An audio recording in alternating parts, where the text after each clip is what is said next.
Welcome to Paranormal Roundtable. I'm your host, Josh Turner, and this is, I guess, what is this, our Halloween show? Yeah, it is indeed. Yep. It's spooktacular Halloween show. Yeah. Folks, we're going to talk about some stuff here, but first we got to tell you about a couple things we got going on. We are back to doing Tuesdays, Thursdays. Sorry that we missed a few episodes or whatever. We've been having problems with some other people in the YouTube world, and we're getting back on track. If you are listening to us on a podcast and you've never heard the YouTube live stream, most of the problem has been happening on YouTube with some other YouTubers. There's 4 other channels. There's, I think, 8 of us. How many is this? Oh, there's 8 of us against 5 channels. Yeah, and I say against it, it's really what it is. I mean, and I'm going to tell you exactly what's going on. They are frauds. They are committing fraud. They are literally using fake subs, and they are actually using AI generated stories. I know they are. And if you've heard this before, I'm sorry. If you haven't, well, I'm telling you now.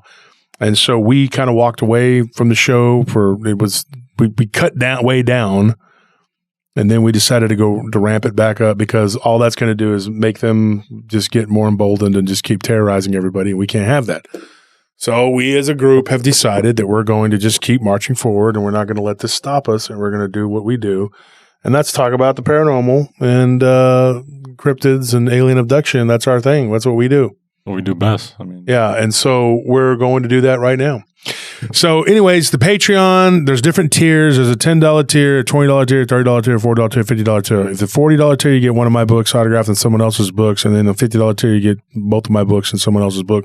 And then you get merchandise. You get all kinds of stuff, swag bags. That's what we call them. So sign up for that. It's a great way to support the show and help us out. It really helps us out. Patreon is a big deal for us. It helps keep the show going. That and the chat, we give people give super chats in the live stream. So anyways, we have people that are targeting our channel, trying to mess with us, trying to take us down, trying to defeat us, trying to run us down. And they're mad because we expose them. I tell everybody, I'm going to tell you right now, go to Social Blade and look up our numbers, look up their numbers.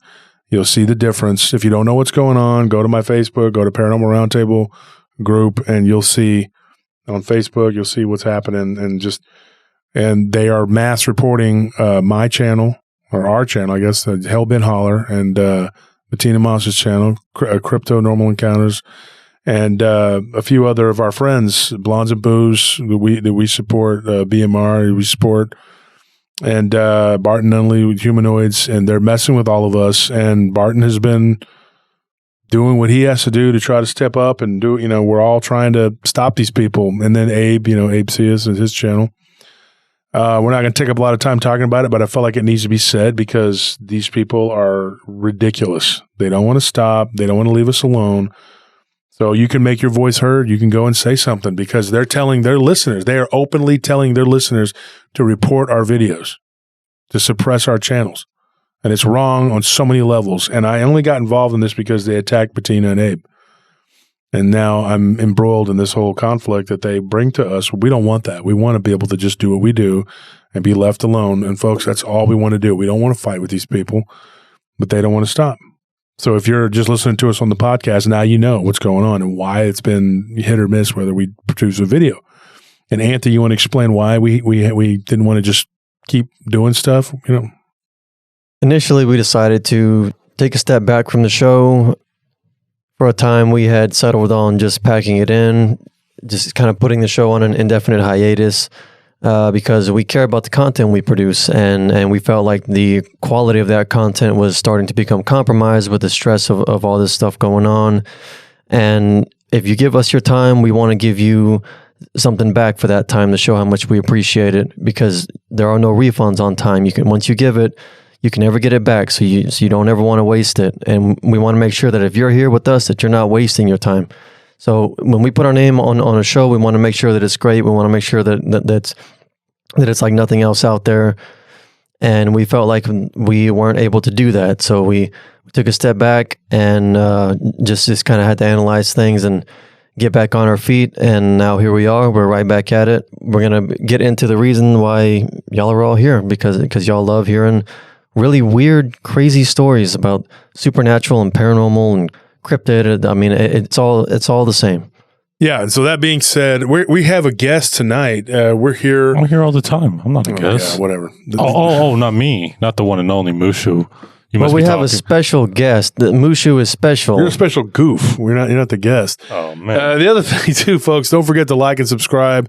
And if you send me a friend request right now, I'm sorry I can't approve it, because these people that are what they're doing, they're cloning accounts and they're making fake accounts. So there's all these fake profiles on YouTube and Facebook, and their numbers are fake on their shows too. So, I mean, this is insane, folks. So we can't approve anything right now, and that's a shame. But and we can't do the mail offs right now either. That's a shame. We will do it for the Patreon, because I know that if you're doing the Patreon, you're not some fake person that's going to cause problems for us. But we were instructed to not do that for a while until this, stuff ends, if it ever ends. But I'm going to tell you this, folks. We're going to do a show tonight, and we're going to do what we got to do. And I thought I'd do something a little differently for Halloween. You know what I mean? We're going to do a show, and we're going to talk about stories from not just from here in the United States, but from around the world. Because I've been getting a lot of reports from different places, and some of the places have cryptid stories, but these in particular are pretty creepy. I try to save some of the creepiest ones, and I got to say, some of these ones from around the different places in the world are pretty darn creepy. And I went over them with our guest, and then Anthony and Tony, and we're going to talk about them right now. So I'm going to start off. Let's start us off here. You want to say hi, Chris? Hi, everybody. This is Chris. I am Sir Cluffy Cluffyton on YouTube. I am from South Texas, and I'm a guest here, and just... You came down to visit, right? Yeah, I came up to visit. Came up to visit. Came up to visit us, and we're like, hey, you're going to be on the show. And he's like, okay. I don't know how good I'll do. Probably not very good. But anyway, we're going to just go. went out to eat. We just had a time. Yeah, I'm pretty full. It was really good Chris eating. and his wife. I hope you guys So we liked took a break from being attacked, and we decided to go and have some fun. So what we did, actually, we went out and we went to explore an area where there had been Bigfoot and, two Bigfoot and a Dogman sighting. So we went out there to that area, and it was pretty creepy. Heard a weird noise, but we didn't, we did a little boots on the ground, because, they like to throw that term around. But anyways, folks, we're going to talk about this. We're going to talk about the first story is going to be at Oaxaca, Mexico. Oaxaca is literally, I'm not going to give you a whole history lesson here, but it was a hub of the Aztecs, the Mixtecs, the Zapotecs, and the Mayans. And it is a very, it's a nice place. A lot of people like it. There's a lot of different flowers and all kinds of different, they're known for all these different things. It is very, it's known for a lot of indigenous people. There's a lot of indigenous people there that are still there. I'd say probably most of the people there are more indigenous rather than mestizo or Spanish. And Oaxaca is one of those places where, like, it's fun to visit, but if you had to live there and you had to live with something really, really, really creepy and supernatural, I don't think you'd want to be there. This story goes way back. This happened in 1976, and this guy said that this happened to him when he was walking home one day, and he was with his friend, and he was riding his bike, and it happened to a guy.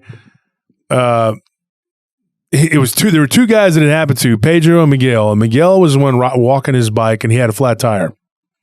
Oh no, his friend had a flat tire, so he was walking his bike. So he decided to get off his bike and walk with him. Well, that's what friends do, right? You're going to walk with your friend. You're going to be nice, and you're going to walk with them.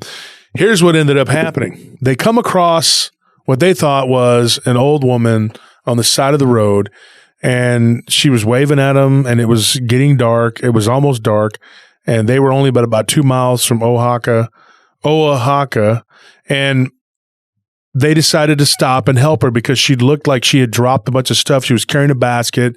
He said it was very innocuous. We just thought she was an old lady that needed help. And so he's like, we should help her. And his friend, turns out his friend's not a very nice person because his friend didn't want to stop and help. He didn't want to, but his friend had a reason.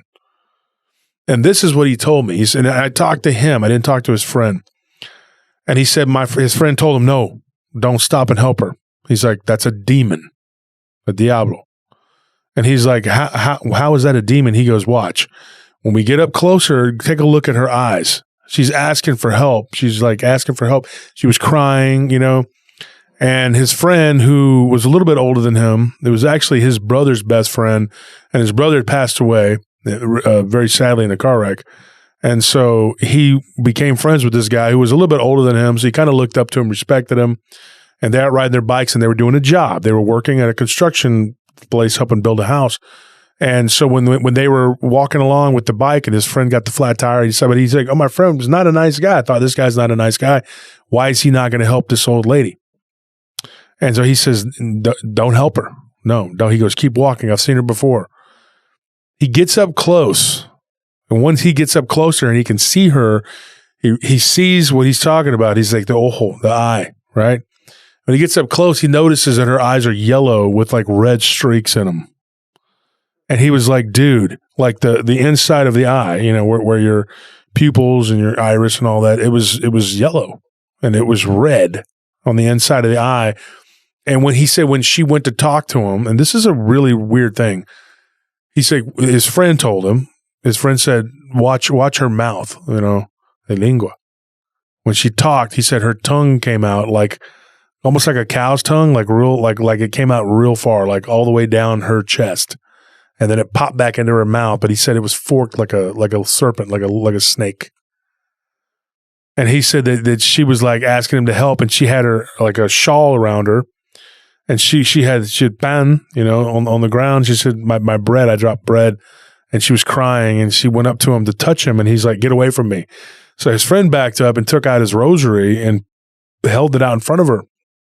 So she let out this laugh.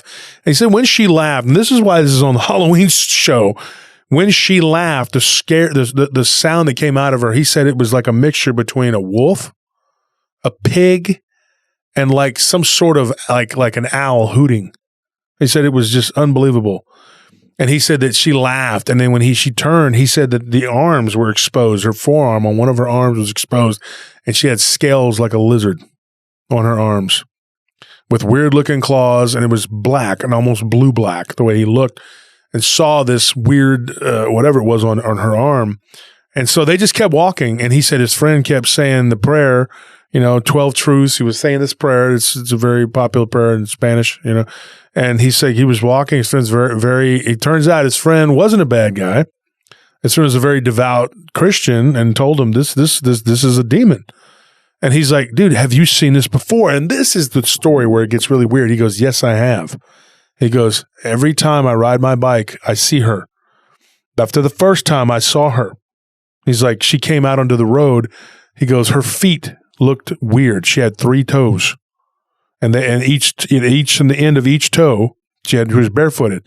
He said she was standing kind of in a ditch where it was like muddy. He couldn't see her feet. And he said, so Miguel couldn't see her feet, but his friend told him, he said, look, he said, every time I've seen this woman, there is something weird about her. First time I saw her, she tried to say she needed help because she had heard one of her children was missing, tried to lead him into an abandoned building. And he was like, no, I'm not going in there. And she turned around, and when she laughed, he said it was like a cackle mixed with like a chicken. And he looks down, and she had 3 toes on each foot. And each toe had like a claw, like a nail that looked like a claw. And he said that she began to run at him, and he ran and got on his bike and took off. And then she just laughed. And he goes, is she always in the same spot? Because this is the first day on the job for this guy, right? This guy had been working there, right? And he said, is she always on this trail? And he said, yeah, it's a kind of an off the path, beaten path, the road that he took. And he said, she's always there. He goes, she's always there. He's like, now, what you're going to have to do, and this is where it gets really nasty. He says, dude, what you're going to have to do is go home. You're going to have to bathe. He goes, and you're going to have to dunk your, this is what he told him. He said, you think I'm crazy? He said, I went to a curandera, and she told me, right? And he said, what she told him was to dunk his head in the water 3 times and say the prayer, and then say our Father's prayer, right? And then he needed to, by the end of the week, he needed to go see the priest. That's what he was told. And then she said, you need to put olive oil on your head, right? And then she did the thing with the egg. We all know about that, with the cleansing of the egg. Everybody who's Hispanic, and even Tony, the Vietnamese do the same thing. Filipinos do the same thing. The Arabs, everybody does the same thing. They take the egg and it cleanses you, right?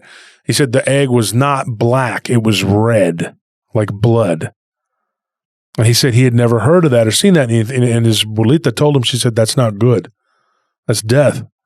And so in that particular region where he's from, that's what that means. He said he only knew one other person that ever had that happen. And it was his aunt who got cancer. Funny thing, though, she lived. She didn't die. But what he did, and he said the prayer, and then he said the rosary. And so by the end of the week, he's like, I got to go to the priest, whatever. So he's getting all these notes. He's taking mental notes. And his friend says, that's that woman. He's like, you're going to see her again tomorrow.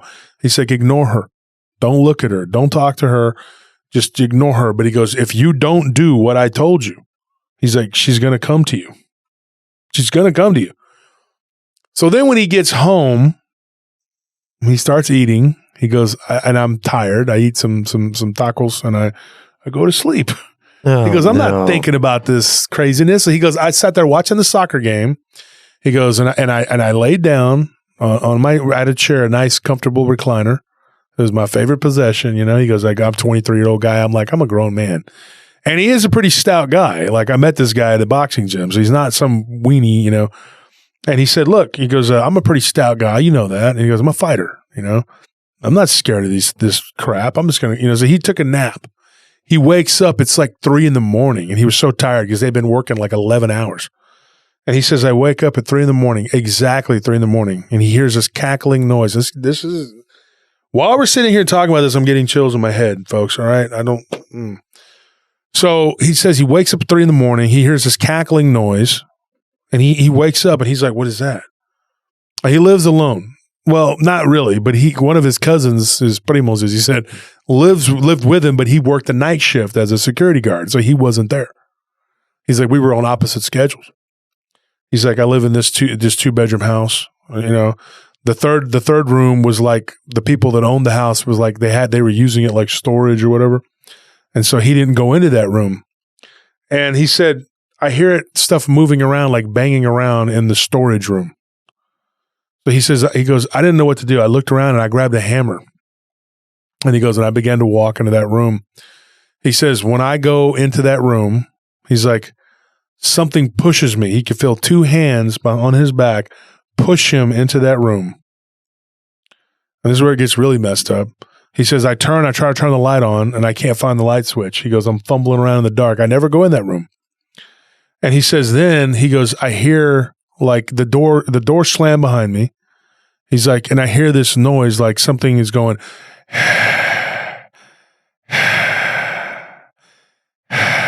like that. Like it's breathing. Like that's exactly how he did it.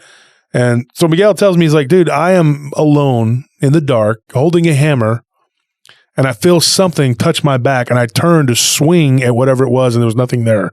It was just cold air. He's like, then I hear the laughter again. He's like, and then he goes, I'm scared to death. He goes, and so I close my eyes to pray. When he goes to close his eyes, he sees the woman. And instead, her face, there's a shawl over her face. And he said that when this happened, when he saw this shawl that was over her face, it was like he was struggling, like he could see it in his mind's eye when he closed, his eyes. He began to physically struggle with this being. But he said that this was a female. He could tell it was a female, but it was overpowering him, and the arms felt like there were scales. But he said when he would rub his arms on his hands over the arms, the scales were like falling off. He could feel them coming off of it. And there was like this, that's disgusting, like wetness underneath there, like or a something. fish or something. Yeah, like it was gross. It was like, I thought about it, maybe like leprosy or something. I don't know what it was. But psoriasis. But he hears this screech in his ears, and he said it was so bad that he had an instant headache, and he fell to his knees, and he said, and I began to roll around the ground, and I felt this stabbing pain in my side like something had kicked me, because it did. He's like, and then I crawled and I got to the door and I was trying to open it. He's like, and then he goes, I finally managed to get the doorknob unlocked, open the door, and this thing is kicking him and it's punching him, like hammer fisting him on his back. He finally gets loose. He crawls out because he's so beat up he can barely stand. His ribs are broken. He can barely stand. He crawls into the kitchen. He turns around, he looks, and he sees this thing. Like this isn't a woman. This is a thing. He said, and it's leaning over him.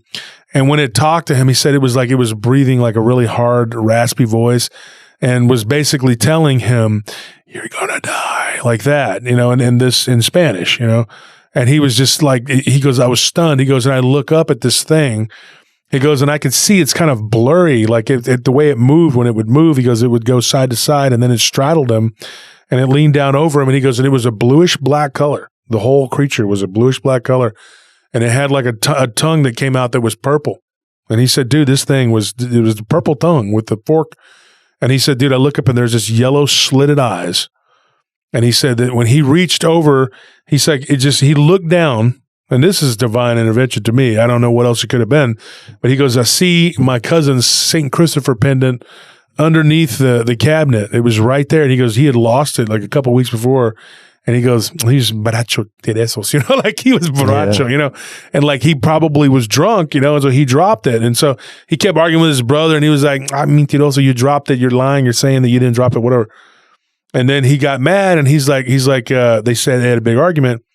And, he basically told him, too much cerveza, you mess up your sesos, your brain. And so they had a big argument, and he goes and he grabs that, and he takes it in his hand, and he starts to pray. It was a St. Christopher pendant, the traveler's pendant, right? And when this thing leaned down at him, he didn't know what else to do, so he just stuck it right on its face. And when it did, he goes, it just kind of knocked it out of my hand and moved away. He's like, but it stood there staring at me. He goes, and then I began to pray. I began to pray in earnest. And he's like, and then he goes, I crawled and I went over to the drawer and I managed to stand up. He goes, I don't know how I did it. This thing had broken my lower ribs. I had 3 broken ribs, and I didn't know it at the time. He goes, but there was intense pain. And he said, I stood up and I reached over and I grabbed my rosary. And he said, I started screaming and screaming and screaming in Jesus' name, in Jesus' name. And this thing ran at him again. It was like when it would move, it would go kind of invisible, then it would come back, like in a physical form. And it began to choke him. It grabbed him and had him up against the wall. And he's not a real tall guy, right? And so he's like my age. He was born in 1976. He's a little bit younger than me. I think I said earlier that it happened in 1976. That's not true. That's a different story that we're going to tell. But he was born in 1976. The other story I was going to tell is 1978. So I got kind of confused. Anyway, he was born in 1976. He's about my age, right? He was a 23-year-old guy. So I would have been 24. So at that time, I met him when he was 26. So he was in great shape. He was a fighter, had been fighting for years. I met him actually in Corpus, and so years ago. And this guy gave me this story recently, and he says, I've never told you this story, but I kind of badgered him because we were talking one day and we were at the gym, and I said, you got to tell me the story. You got to tell me. And so he says, you wouldn't believe me if I told you. I said, dude, go check out my show.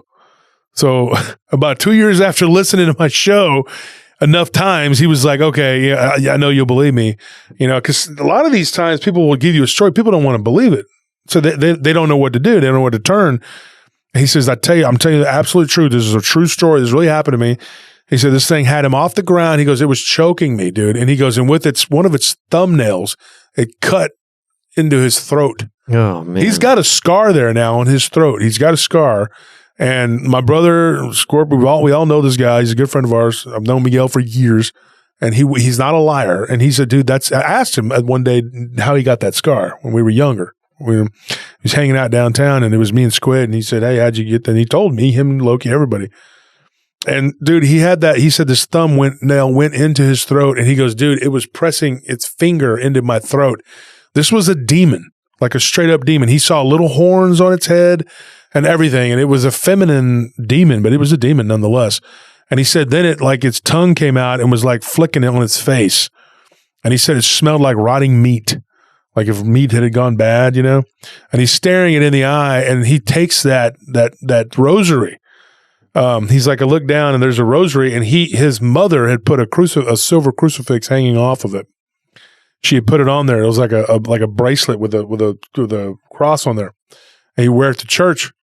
He took the cross, and he took the end of it, and he goes, I just did like a hammer fist in the face, and I hit it right in the eye. And when I did, it just started to do that little weird thing where it was kind of vibrating and blinking in and out. And then it just went backwards real fast and out the door backwards.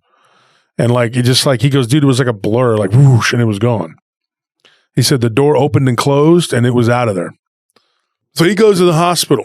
He calls his friend. He says, man, I'm in trouble. I'm bleeding real bad. And he had internal bleeding. He was bleeding from his mouth. When they called the police, he gave him a statement. They said that it was some sort of intruder.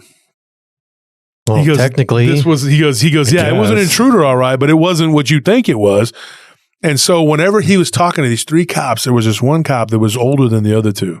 And he comes to him and he tells him, he says, I'm going to ask you a question, okay? And I'm not going to, this is off the record. He goes, was this thing a female demon? He asks him that straight up, like a devil. And he says, I believe it was. And that police officer said, give me the description again. And he goes, well, I've already told you the other two guys, whatever. And he goes, okay, because this guy had come a little bit late. He said, okay. So he goes over there and talks to them and he goes back to him and he says, I know exactly what you're talking about. He knew exactly where it came from.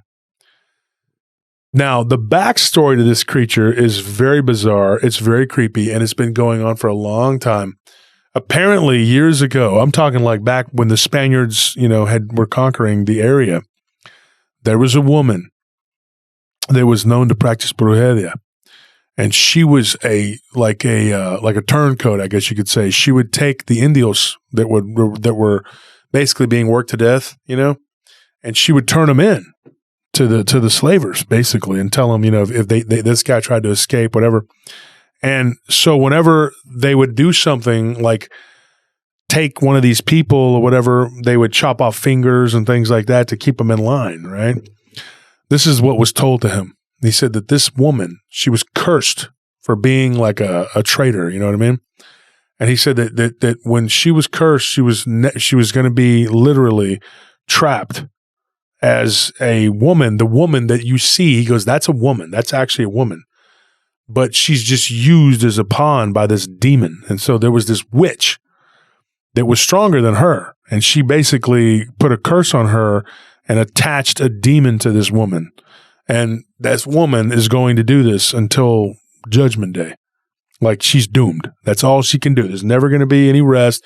She's not going to see any peace, and then when it's all said and done, she's going to go to hell. That's the story. But the thing is, the other witch that did this to her, she tricked her because she had to accept it, right? She says, "I'm going to do something for you that's going to make you more powerful." So instead she said, "Do you accept?" She said, "Oh yeah, go ahead, whatever, do this, do that, whatever." When she did this to her, she basically bonded her to this demon, and that demon is now controlling her, manipulating her, and it uses a body, the female body, that it wears like a suit. But that woman's soul is still there, attached to it. So it's really, really messed up. So apparently this demonic spirit is like sort of like an earth elemental, and this thing was attracted to. Now, there's more of these in that area. Now, what I was told by these guys that live there, and I didn't talk to his friend, but I corresponded with him, and he said that there are multiple of these things, dude. There's not just one. They were from the Aztecs and the Mayans, and they go back to those. They're like spirits. Now, I'm going to tell you another story that I was given by his friend. His friend gave me a really crazy story. And his friend's name's David, and he said it's somebody that he met when he came to the States. His friend's actually a Guatemalan, but same thing. He lived near Mayan ruins, and when he was a kid, okay, and we'll finish that other story. But what's really creepy is he had an encounter with something very similar, but it wasn't a woman, it wasn't a female. I'm going to tell you that one, but let me finish this one. So ultimately, the police knew what he was dealing with. So there was a nurse that he met that day, and this is fortuitous, that became his wife. So something that was bad happened to him. He resisted it, and then something good happened. And he's been with that same woman for as long as I've known him. And they're still married today. But he's like, I'll never forget what happened to me. He goes, these things are real. They can attack you. They can hurt you. They can beat you up.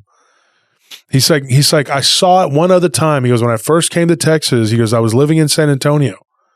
And he goes, and I was standing there with several other people, and this being or entity, whatever it was, he goes, I saw it walk into my apartment. And he goes, and when I saw it walk into my apartment, he goes, I was getting ready to go into the apartment and I saw it walk in there and I'm like, oh no, what is that?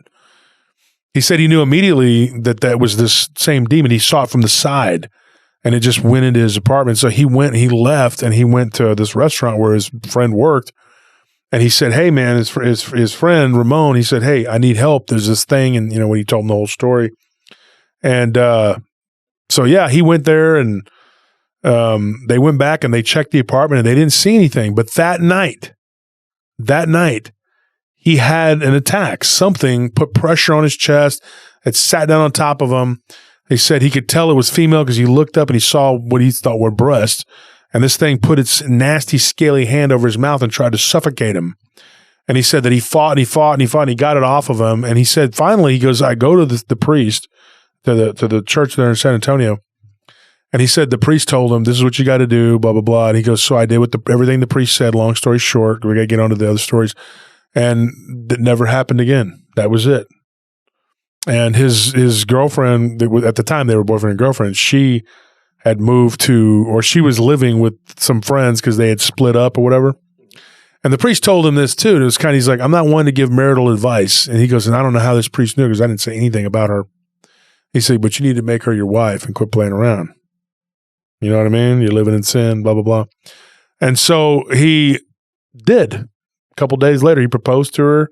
He went over to her job, kind of romantic, actually. He went over to her job and got down on his knee, gave her flowers, and she told him, "Ay, Miguel, whatever, And he's like, no, but I'm trying to help. I'm trying to be a good person, And she's like, okay. And as long as I've ever known him, he's been a nice guy. I've never known him to be a bad guy, but like a lot of people, he had a past. And when he was young, he was running around being a thug and doing whatever. And at that time, when this thing attacked him, he was not saved. He was not a good Christian. He wasn't going to church. He didn't do anything. Didn't have spiritual protection. And this thing, God was all over him. And he didn't heed the warning of his friend. When his friend told him, hey, this is what you need to do. He's like, I'm not playing around. I'm being serious. He goes, I see this thing every day. I ignore it. And so anyway, he didn't really believe him at first. He thought it was an actual woman. Now, whether or not what his friend corresponded and told me, whether or not that story's true about there being like a cursed, that's probably a legend that just evolved into something that's not really. Yeah, I mean, like it's probably like the locals trying to explain exactly what it is they're dealing with. I mean, it doesn't make it any less dangerous, but at least I think there's like some level of comfort that comes from at least having some kind of explanation. Yeah, and his friend David, now I'm going to tell you his story because this goes along with it.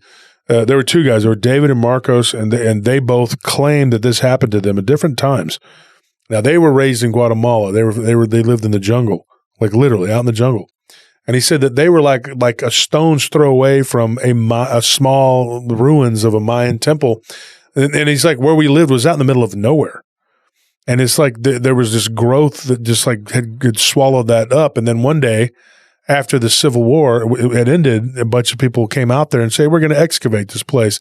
And they looked, but everything had been looted and it was just a shell.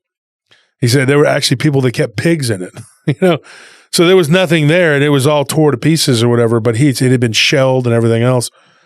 And so anyway, what ended up happening with this guy, his story, and these guys, they all ended up boxing together and they boxed at the same gym I did at one point. So that's how we all became friends. And I met them. I met a couple of them downtown when they showed up downtown at my club. And so what's crazy about this story is that Manny, the one guy, okay, that introduced me to him, he has a broken nose. Like his nose was like flattened. And I thought he was because of boxing. And he said, I broke my nose 3 times. He goes, the first time was not from boxing.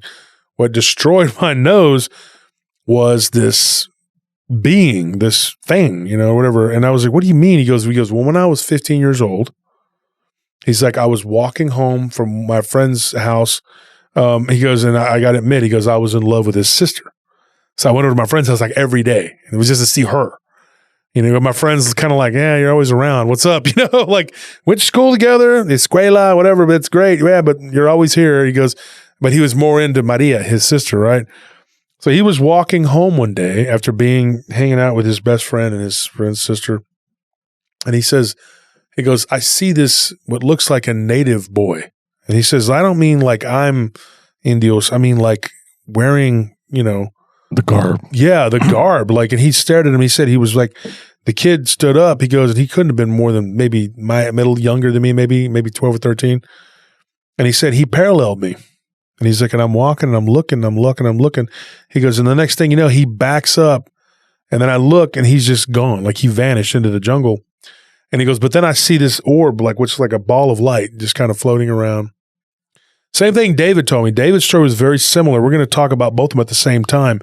David had the same thing happen to him.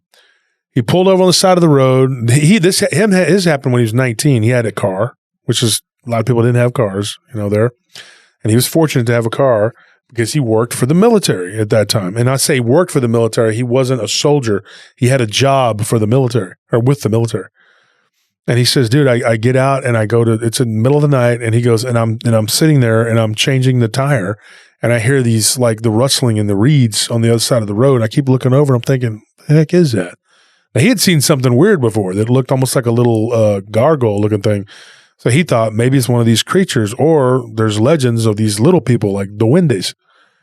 And then he says, I turn around and I keep going to do what I'm doing, right? He's like, I feel this stinging pain in my face, like just wham, something just flies up off the ground and hits me in the face. And he goes, and my head flies back and I drop the tire tool and I look around. He goes, and I see this, what looks like a Native American, local native, boy. He goes, people like you only see in like a book, right? He goes, and then this thing starts kicking me. He says thing. He doesn't call it a person. He said, this thing starts kicking me. And I look up and I notice that the eyes were glowing green. It looked just like a child, like a young teenager. But he goes, and it was supernaturally strong. And so he goes, I reach over and I grab its legs and try to like pull it off, like knock it off its feet. He goes, and then it just jumps backwards unnaturally and then catches its balance. And then just continues raining punches down upon my face and my head. He's like, eventually he goes, it just beat the crap out of me. He goes, I got into my car and he goes, and then the car, like the jack fails and he like ends up, with the axle, and everything's just messed up. It destroys his rotor. Like he's really upset. So he's just sitting there. He goes, and this thing, this kid or whatever he was just walking circles around his vehicle and it would punch his glass. And he was just like, he didn't know what to do. He didn't have a gun on him. He's like, I don't know what I'm doing here. I'm sitting here going like, the only thing I got is some files. I'm like, I got nothing to fight this guy. He goes, and I'm getting beat up by a kid. I'm a 19-year-old, pretty strong guy. He goes, and I'm getting beat up by a child. So back to David's story. Now, here's what happened to him. That night, after he got attacked, this was, they said about 12, I know from kilometers to miles, it was 12 miles apart when this happened to these two guys, right? David's story was really weird. What happened to him was he went home after seeing this Indian boy, whatever. Later on, they compared notes. Pretty sure it was the same entity, right? He ends up going into his house that night, goes to sleep. But when he first walked in, when he walked in the house, he thought that something was off because he heard a whistling noise in his backyard. So he goes and he looks. He doesn't see anything. Now, remember, he was a teenager.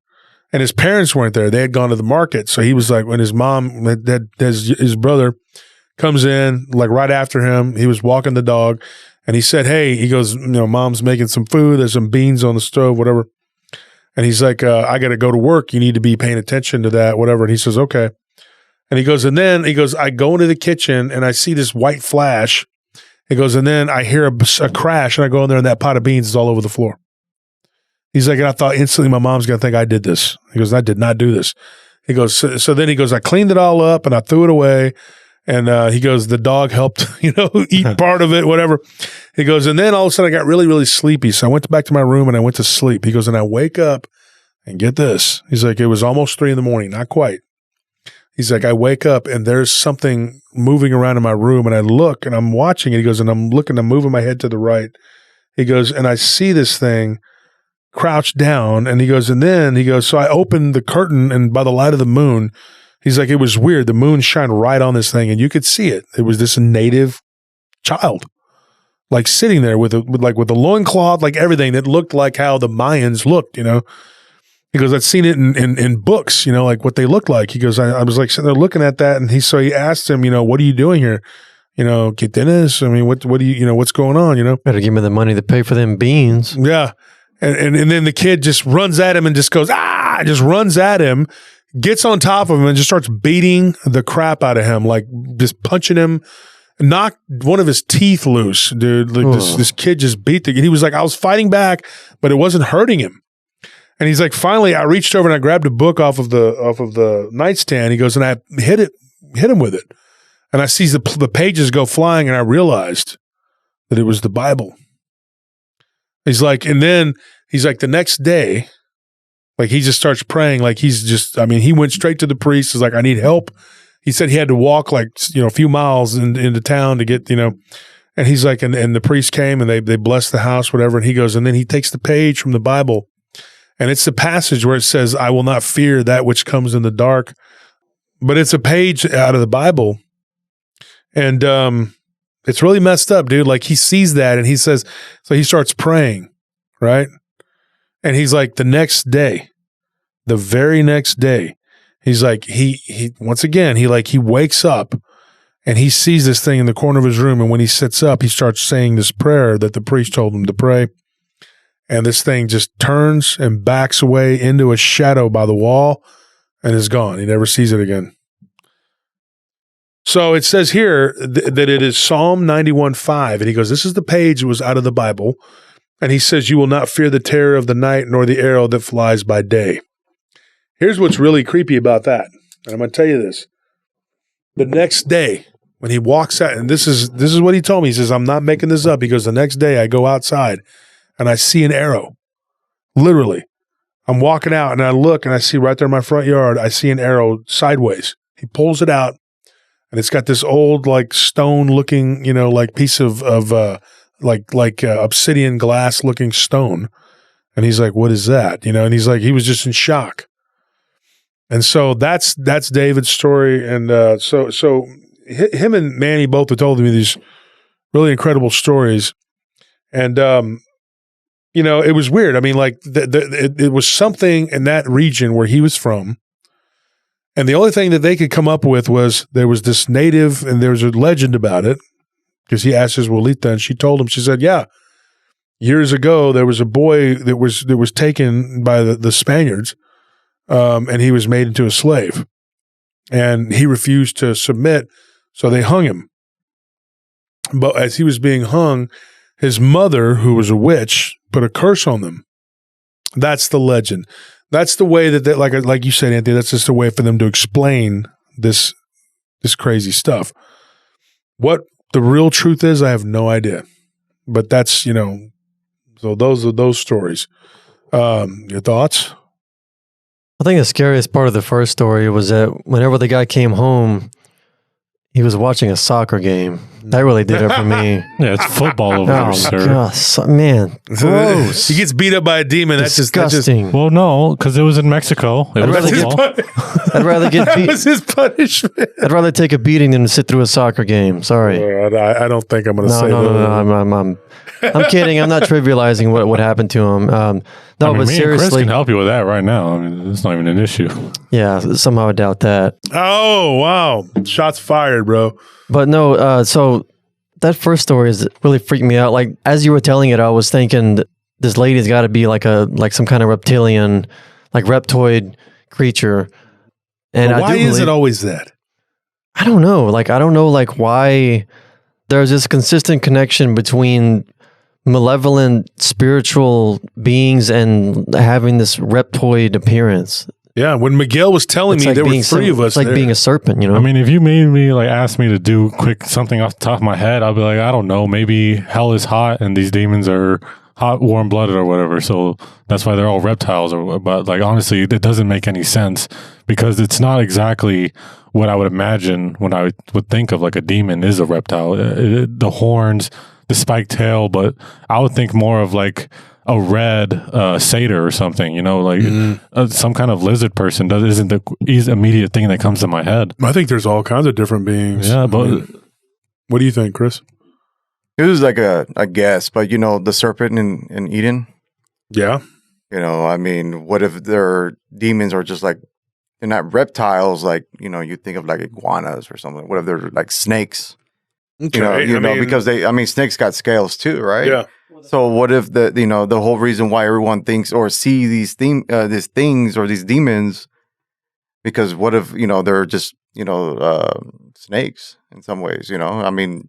Well, the funny thing about the serpent in the Garden of Eden was that if you read that story, it doesn't seem like it started out as a snake, because being forced to slither on the ground was the punishment for tempting Eve to eat of the tree of the fruit of the knowledge of good and evil. So what did it look like before if the punishment was to slither on the ground, to slither on his belly? That's a really good point. Yeah. And it could have been something where they mistranslated it because they called it like the... It was. Yeah, it is. The snake, and that's what's like, oh, that means that it looked like this, when obviously they were talking about a creature that had an original form of whatever and was turned into this. I'm going to tell y'all, the biggest problem with the Bible and people who scream scriptures and talk about the Bible and do all this other whatever is that they don't know the true translations of the Bible. I would hazard to guess most of the people that we've actually been having problems with, who are always screaming about the Bible and quoting scripture. I'm not going to hazard to guess. I'm going to tell you the truth. They don't know the Bible, because they are looking at a very limited version of the actual truth that's out there, and they're using that. And then you can use it for anything. You could use that or the Quran or any book for anything. But what they're doing is they're not even looking at the actual translations. They're not using the literal translations. They're not using all they're using is the KJV. And the KJV is very limited, and I don't have a problem with it personally. I mean, but it's not complete. It's not wrong, but I think it's not complete. And people have mistranslated it because they're not translating Aramaic and Hebrew because they don't speak it. They don't understand the translations. And so when you start looking at the Bible and looking at, it could be a very slippery slope into misinterpretation. And so the whole Eden story, I have my own thoughts on that from the information that we have. There are a lot of books that aren't in the Bible. Yeah. And you're basing all that on basically a council of men that, way back in the 600s that said, hey, we're going to do this. That's not, why did you decide that? Yeah. For everybody else in perpetuity. Especially with how education and everything wasn't able to it's not that people were stupid back then. They just they didn't have ready access to information like we do now. That's probably. There was a big argument about whether Jesus was divine. I think people were probably smarter back then. If you want to imagine it, it's like trying to rewrite the dictionary and all your only reference is like a child's book. I mean, you don't have. They didn't have the. And in different languages, they'll have multiple words to express different variations of the same idea. Like, for example, in Greek, I think they have like 4 different words for love, whereas in English we just have love, but in Greek they have a word for like family love, a word for like romantic love, a word for like friendly love. And the same thing happens when translating from Aramaic directly to English, because when the Bible in English says the meek shall inherit the earth, in English that word meek, to us it has one meaning. It means like a timid, kind of quiet person, and we perceive that as like kind of like a weak person, but the word that is used in the original language, which I'm sorry, it wasn't Aramaic. I think in that particular book it was Greek. That word was used to refer to war horses. So what they're referring to is people who are fighters, who are spiritual warriors, but who have that ferocity in the same sense as a war horse, tempered by like self-control, by faith, by faith in God. Yeah, because you're basing it on English translation. And here's another thing too, and to get back on what we were talking about, when one of the stories was told to us, and y'all know Jerome, I mean, he's one of my friends from Germany. He was there at the gym when we were all with Roger, which is Alex's dad. We were there, and Willie. Roger and Willie are gone, but Jerome's still alive. And when they told us the story later on, when Jerome was talking to me about it, because we were at the gym doing mitt work with Arash actually, and we were doing some mitt work, and we ended up leaving. And it's funny because Roger, whose mother was half Algonquin, So he's like a quarter Algonquin, and he looks very native too. You can see what he did. You could see it. Him and Jerome and me later on were talking about it, and they said the same thing. All of us said the same thing, that we thought it was going to be some sort of reptilian type creature because it's almost universal. Like R.I. said the same thing. Like his dad's Persian from Iran, and he thought this. And later on, me and him talked about it. He's like, I knew that was what was going to happen. Like because he's sitting there talking about it, and that this demonic entity, and our friend from Germany thought the same thing. Now these are people from different cultures, Roger, his family, he was raised up as his dad didn't teach him anything Christian, whatever. He learned the Algonquin ways. His mother was half. Her dad was full-blooded Algonquin, so his grandfather was an Algonquin Indian, and he raised him a part of his life. So when you look at these people from different cultures, you got a person that's raised as an Algonquin, you person that's German, and then you got a person who's raised in the Persian culture, and they all three thought the same thing, that this is a reptilian. There's got to be something to that going, because I've studied this for a long time, and it always comes up, these reptilian type creatures. My friend, was a manager at Golden Corral. He got attacked by something one night when he was closing up his store. And this thing literally grabbed him by his shirt and threw him across the room. It was him and another manager. And the other manager, I know the other manager because I worked there briefly when I was a teenager. And that manager had been there for a long time. He's a very rail thin, skinny guy. He's always been very skinny, and he's very timid. And he was just like, "Oh my gosh, like what am I going to do? I can't help this guy, And what they saw, it was a stormy night, okay. And then it was a dark and stormy night, like me and Lyle Blackburn joke about. No, it was a dark and stormy night for real. It was. He's like, and the lights went out, and when they came back on, they saw a black figure, not like a black person. It was like a black reptilian looking figure, and it was feminine. He said it was feminine. It had breasts, and it was, nude. But it attacked him, and it had these weird clawed feet, and it ran across the room and then kind of like did this weird bouncy thing and then went through the wall. And he said it was at our restaurant, and he said that lightning had struck outside and hit like a transformer. And then that's when the lights had gone out. He said, but then the lights came back on. And then when that thing disappeared, then all the power went back out. What's crazy is when the electric company came and they were out there working or whatever, and the storm had died down, they went out there and they were talking. And his buddy, that told this, Chris is the guy's name that was the manager. This other guy's name is James. And James told him, he's like, you need to go to the hospital. And I've known James for years. And I've got this story. This was another one I wanted to throw in there about this whole deal. And he told Chris, you need to go to the hospital. He goes, you look like something, you might have hit your head pretty hard. He said, yeah, I think I'm going to go get checked out. So he went to the emergency room. They said he's got a mild concussion. He was fine. He sent him home, gave him some pain pills, whatever. They said, I dreamed that night that there was something in there. It was dark, and it was sitting in the corner of that place. And I remember my stepdad, who was from Monterrey, Mexico, had told me, because his brother, he says, my brother works there, and then so he got me a job as a dishwasher. So his hermanos, his brother, told me, hey, you want a job? And I was like, yeah. And so we called him Cookie. That was his nickname, because every time I saw him, he was eating a cookie. It was like, that was his, every morning he was eating cookies and whatever. So everybody just called him Cookie.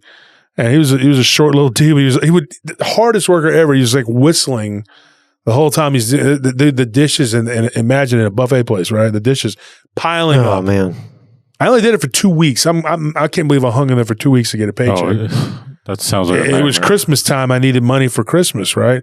And I wanted to get my mom something. I wanted to get her a necklace. And so I saved. I worked 3 jobs that Christmas. I worked there. I worked at Dairy Queen and Lone Star Cafe. So I did 3 jobs, and I was scheduling it, working back-to-back shifts or whatever. I've always had at least 2 jobs. Anthony, you know that. Oh, yeah. And so it was just, I wanted to get something for my mom for Christmas because of her joy. She had lost her necklace. And so I wanted to replace it, and unfortunately I didn't get the money together by Christmas, but I ended up doing it in January. But the thing is, I remember working there and them talking about El Cocuy. There was this freezer where nobody wanted to go into because people were grabbed and things would happen there. what's crazy is, I don't know if this is true, but that spot right there where they built that place, it turned out that, according to a firefighter told me this story. I was doing security there at those apartments right there by it. And he said that at one time, that place there was a fire there and that somebody had died, but that there was a person that practiced witchcraft. And he's like, I worked there I worked at that years ago as a firefighter back in the 80s. And he said that when that place burned down, this is what he told me. I don't know if this is true. I haven't looked this up or anything. But he said that there was a woman that died there and that people had heard screeching and howls and stuff from the ruins of that place. And they tore it down. And then, 20 years later, they built whatever, But I don't know if there's any validity to that or whatever. But yeah, my friend was a manager there years ago. He hasn't managed to work there. He's like a night, what do you call that? The crew, what do you call them? The night manager, whatever. And I didn't work there when he worked there, but I remember working there and people saying, cause it was a new facility. We were part of the first crew that ever worked at that place and they were telling us it was haunted. And I was like, what? This place just got built, but you don't know what was there before, cause it was a vacant lot for a long time. But then there was a firefighter that lived in those apartments and he's like an older guy. And he said, years ago, well, let me see. He told me that it was probably 2009, 10. So if he said 20 years before or 20 years before it got built, which was in 1993 or something. Oh, that would have been in the 70s then when that happened, when that fire took place. So there was a fire there. And this guy told me, and the guy, this guy told me he was probably in his, late 50s already. But he said, dude, there was a fire and there was a woman that died there and people would hear weird stuff. And they suspected arson, I guess, but they never proved anything. So they went, and the people that investigated it, they went there one night. It was a man and a woman. And the woman's hair got pulled by something. So then they go and they build something over it. But something's still there, But this creature that he saw, this black entity, like inky black, he said it was, here's what's crazy though, like the electric company was there. When that transformer blew, until they fixed it, there was no power coming back on and then going back off. So the lightning strikes, but then the power comes on briefly and they see this creature and then it disappears and the power goes back off. When they tried to explain that to the people working to try to fix it, they were like, that's not possible. Unless there was some sort of surge. And they said, but this thing was knocked completely out.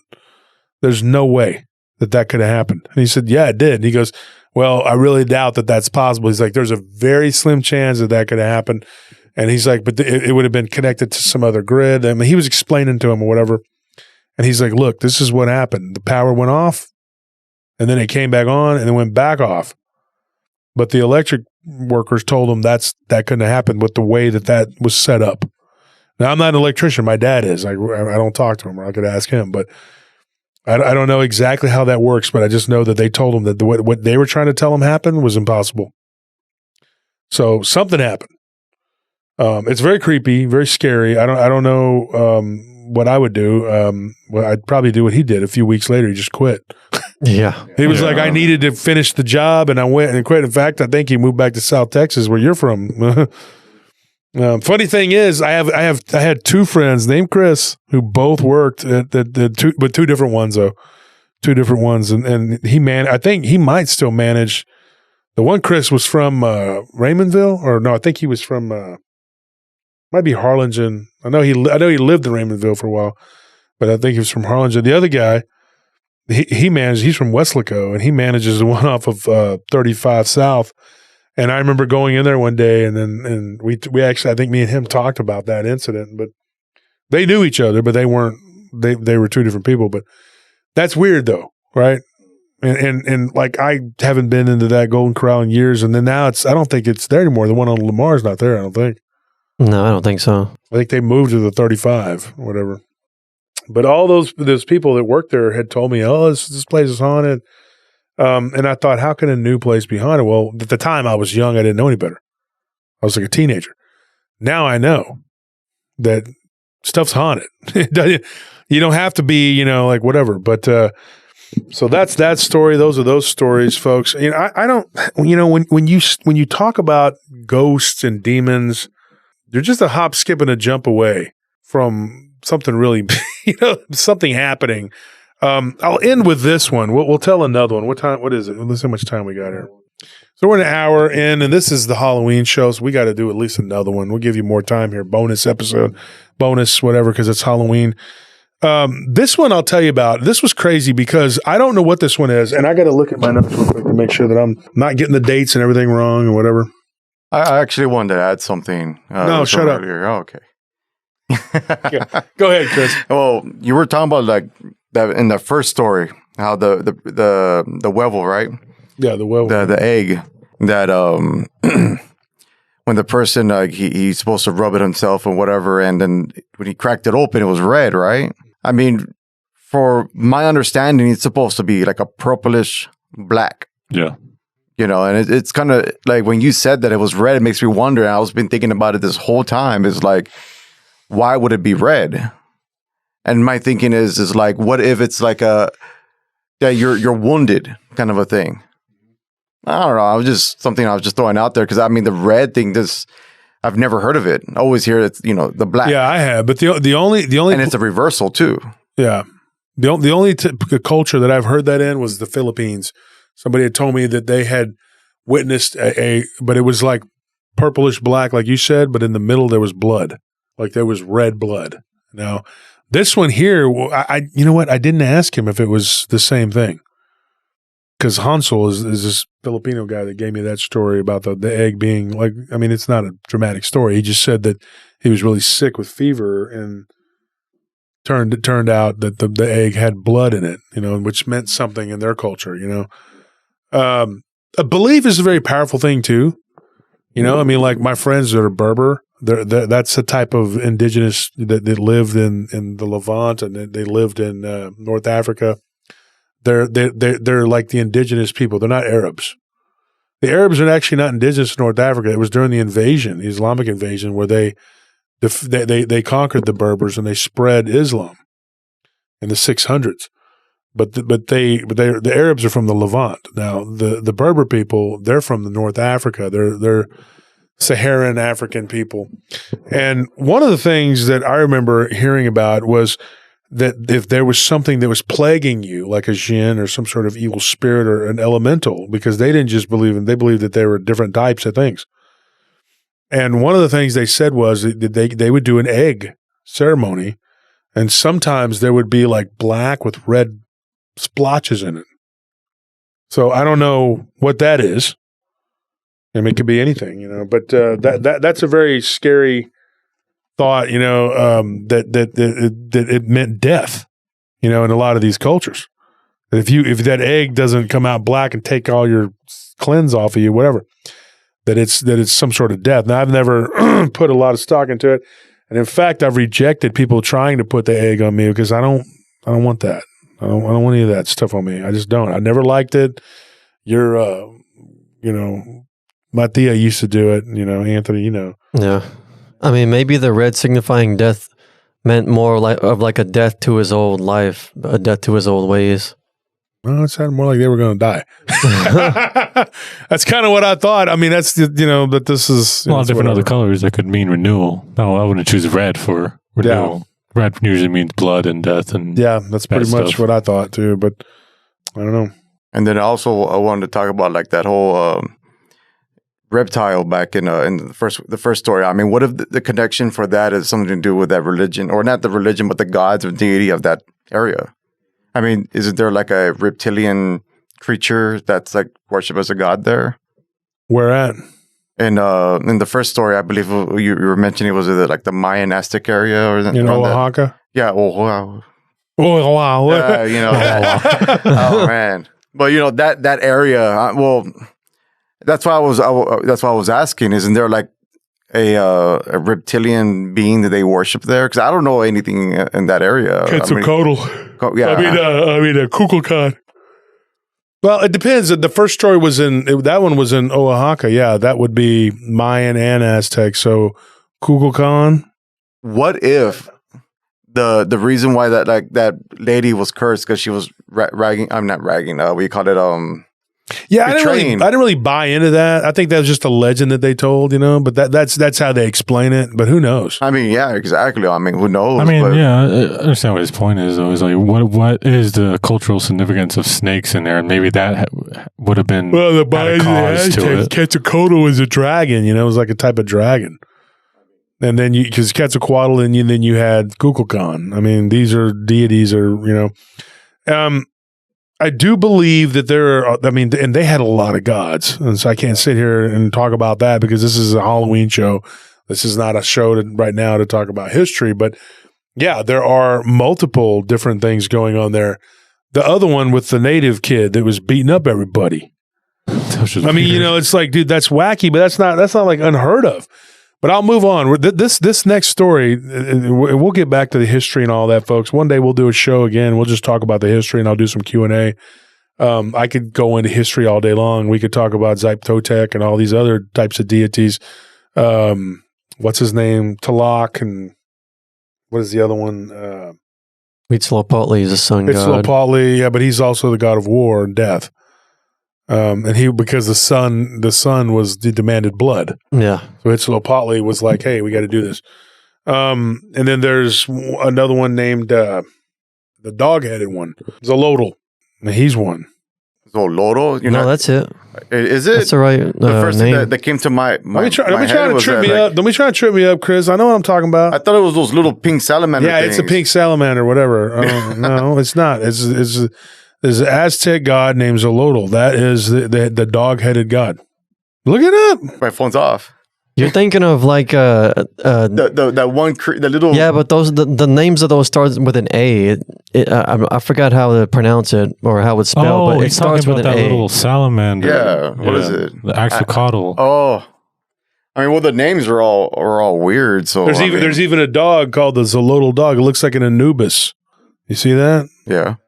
It says he was commonly depicted as a dog-headed man and was as a guide, the sole guide for the dead. Now, let me explain something, folks.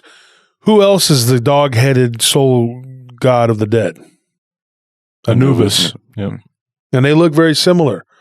Now, you tell me, both cultures, the Egyptians, ancient culture. Literally an ocean apart. Ocean apart. Both have pyramids. One has a straight pyramid, one has a ziggurat. Right? They both have a dog-headed deity which leads the souls of the dead to the afterlife. You tell me that that's a coincidence. There's no coincidence there. I don't believe in coincidence. So basically what I'm seeing now though with Chris is that when he listens to my show or he watches my show, he thinks that I don't know what I'm talking about. No. He's over there going like this, making that face my dad would make when I'd say something. I had to prove it to him. Really?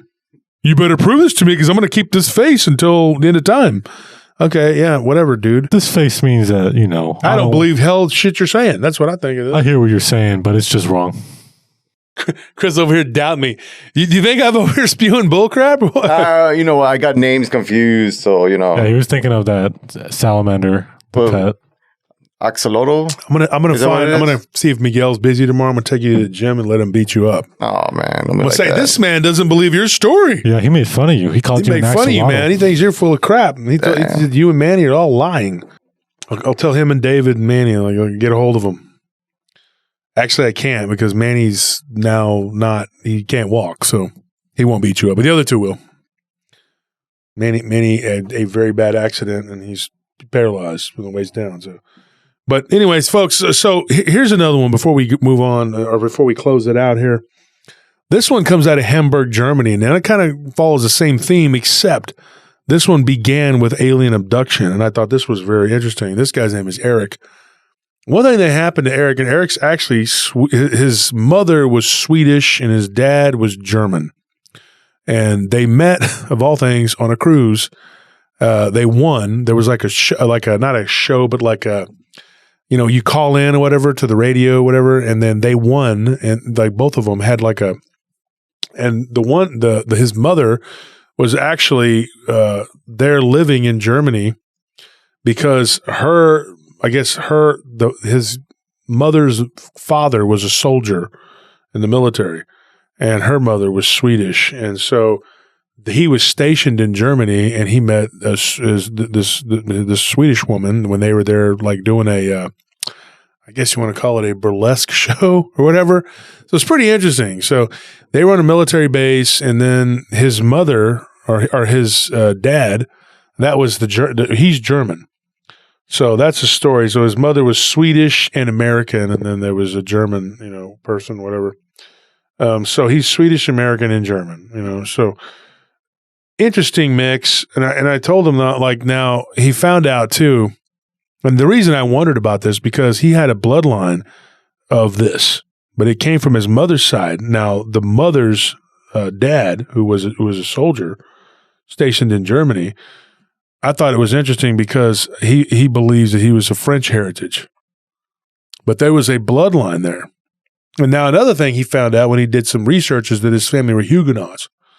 Now that's another type of French. It's like just look it up. I don't have time to go into a whole big old talk about it. We got to press for time here. But the Huguenot, I mean, if you look at that bloodline, right? His mother told him that they were actually had been descended from, and this is something very weird. Like, you tell your child this, right? That they were actually star-seeded people. And he's like, what does that mean? He says, well, your bloodline on your dad's side, which is predominantly French, American, whatever, but French, he's like, he looked into his history, and he turns out that because his mother was interested in genealogy, it turned out that his bloodline goes back to like knights, that were royal, that fought, for France, years ago. And there's a story in his family that a group of them were out doing, like, they were on a scouting mission on a party, and it went back to like the early, late 1700s, early 1800s, something like that. And they saw a burning ball of light. And what ended up happening, they all woke up scattered around a field, and their horses were gone, and they had to walk back into town. And that supposedly happened. And then, and so it was a weird story. And he didn't know if he believed it or not, but he knew his grandfather was pretty much a French immigrant, and then he came over there and whatever, and blah, blah, blah. And he married somebody American. So he had something in his bloodline, according to that's what his mother told him. Okay. That's because her dad, the one that she's talking about that was American, whatever, he had died. Before he was born. So he said, your dad, this is what he was, blah, blah, blah. His German dad, like that's on his dad's side or whatever, he had been at the Ramstein Air Force Base when there was a big UFO flap. And he claimed to his son one day that he thinks he was abducted because he woke up outside of town in the middle of a field. And there was a big flap that had gone on or something at that time. He said it was weird. It was really weird. So that happened in Germany. And so this guy's mother, she had this weird, like, obsession almost with like UFOs and abduction and all this stuff. And in fact, the way that she met her husband, which would have been his dad, okay, was they went on a cruise, and they had met or whatever. And the whole cruise was like themed. Like, it was like, yeah, UFO themed. Yeah. So they were back in the 70s, whatever. They were all into it, and they were kind of liberal, hippie-ish type people. But it's because his Swedish mother, her dad was, had this weird whatever. He claims that his bloodline, they had been abductees and stuff like that. So that made her like fully believe that she was some sort of star child or whatever. So he was like, my mother had this whole weird upbringing, believing that, but to the point where her mother, which would have been his grandmother, was annoyed with her, and she's like, "You're obsessed with this crap. This is ridiculous." So she thought, "Oh, you're just being that way because you didn't like my dad and whatever." And she's like, "No, you're crazy." It's like, So the grandmother would tell him, "Your mom's crazy." He said, and I grew up believing that. I thought my mom's nuts. What is it with all this UFO crap? To the point where my dad was even like, hey, you got to stop with all this, And so they go on this cruise, and then they get this whirlwind courtship. They get married, whatever. But the relationship was rocky. When he was 6 years old, his parents split up. He ended up living in Hamburg, and his dad ended up moving to like Leipzig or something like that. And so they I think that's what he told me. So they ended up like he would go to visit his dad, whatever. So one day, him and his mother are driving to go to be dropped off for the summer to go stay with his dad. This is in Germany. And he says, dude, we're halfway there. He goes, and then the next thing you know, I wake up and we're on the side of the road. He goes, and my shirt's on backwards. I mean, he was like, at that point, he was like 10 years old. He said, I believe that was the first time that I had been abducted. He goes, when I got abducted, it happened again and again and again. He goes, but I never could remember it. He goes, like, you know, you sleep. People say they have dreams. He goes, yeah, my dreams are of these weird alien type creatures, these tall blue and sometimes gray beings. And even a couple times he saw these weird squatty looking green, fat looking creatures. He's like, I don't know what these are. He goes, I'm having these weird dreams as a kid. Until I was like 16, I thought I was just crazy. I was going to psychiatrists and all that stuff. I kept telling him, look, I'm having dreams. I don't remember my dreams unless it's these weird dreams where I have about these creatures, these aliens. And it's not something now in Germany, it's not like it is here. And it's not like that in any of these other countries, man. Like you guys remember the story, the guy in Portugal that was doing the remodeling and it was like a vampiric looking creature. Yeah. Okay. That guy, he had hell trying to tell people. And they were like, oh, you're on drugs. You're doing drugs. You're doing drugs. That's what, and they weren't trying to put him away because drugs were legal. You know, it's like he was just telling him, no, you're on drugs. That's why we're having a whole rash of these things. He's like, and it's like, they're so hard headed. They don't want, and I have a couple friends in Sweden now, same thing. They can't talk about this stuff because nobody wants to hear it because they just don't, it's not, and we know Phil, he's our friend, Phil, ask him. You don't talk about this stuff. You don't. One of my friends over in Spain, Bain, I've talked about Bain before. He was a strongman competitor, but Bain, you know, he's another one. He was like, he was in Spain, you know, and something happened to his girlfriend, you know, and when he was talking about it, people would just walk away, like literally turn around and walk away from you when you start talking about ghosts and a possession, and they were just like, whatever, they walked away from him. They don't want to hear it. It's not like it is here where we're doing all this. That's why you don't hear about a bunch of podcasts coming out of Europe. It's not the same like here, you know, like it is now. And like a lot of these countries where there's superstition and like in the Latin American countries, I'm going to tell you, that's another thing. They don't, you're not supposed to talk about it. And Anthony, you know, we grew up that way. If you talk about it, it talks it up. Yeah. I mean, and Chris, I'm sure you know too. I feel like it's different though, because it feels like in Europe, it's like, don't talk about it because you're crazy. And in Latin America, it's like, don't talk about it because it'll come and do something to you. Yeah. But it's the same thing. You know, it's like the same hush hush, but like different intentions. Well, your mother, she's Vietnamese. She once told me not to talk about it. Yeah. Similar to how Latin, it's just like you don't want to invoke it or you don't want to bring it around or because you can manifest it. They say, watch what you say, watch what you think, watch what you do. Well, here's another one. So he ends up like he goes for the summer to stay at his dad's, and then everything's fine, everything's normal. That was the first time he ever got abducted. He goes, I go back home after staying there for the summer. You know, we're in school, whatever's going on. He goes, I start getting these really bad headaches, ringing in my ear. He goes, and that's when the first time I saw it. And then when he said that, I was like, what is it? He said, the first time I saw it, it was a black, looked like a two-dimensional being. There was just black, like slim, like just, he goes, it was like a long, skinny rectangle. And it would just appear in the middle of my room, and then it would expand. There was no light or anything like that. It would just be in broad daylight, or if it was at night, you couldn't see it. It just looked like darker than the rest of the room. He goes, and it would expand, and something would come out of it. And I said, what do you mean, like something would come out of it? You know, like I had to kind of keep pushing to ask because I think and no offense to him, I think he thought that I thought he was lying or not being honest, but no, it wasn't that at all. Like he would tell me a part of it and wait for my reaction. And I'm like, look, just tell the story because it's no crazier than anything I've heard before, but it is pretty creepy what ended up happening. This thing comes out of that first time he saw it. He goes, dude, I was sitting there and I had just turned 11 over the summer. He's like, and I remember this thing walked, he says, the way it walked, it was like a sideways. It just looked like, he's like, now I know, you can compare it like the way it was built. It was like if you take one of those flat screen TVs and you were to like slide it sideways out of this rectangle and then turn it and then it's flat. He said that's what it looked like, but it had legs. There was no head or anything like that. And he said every time I saw it, it would look more defined, like it was becoming something.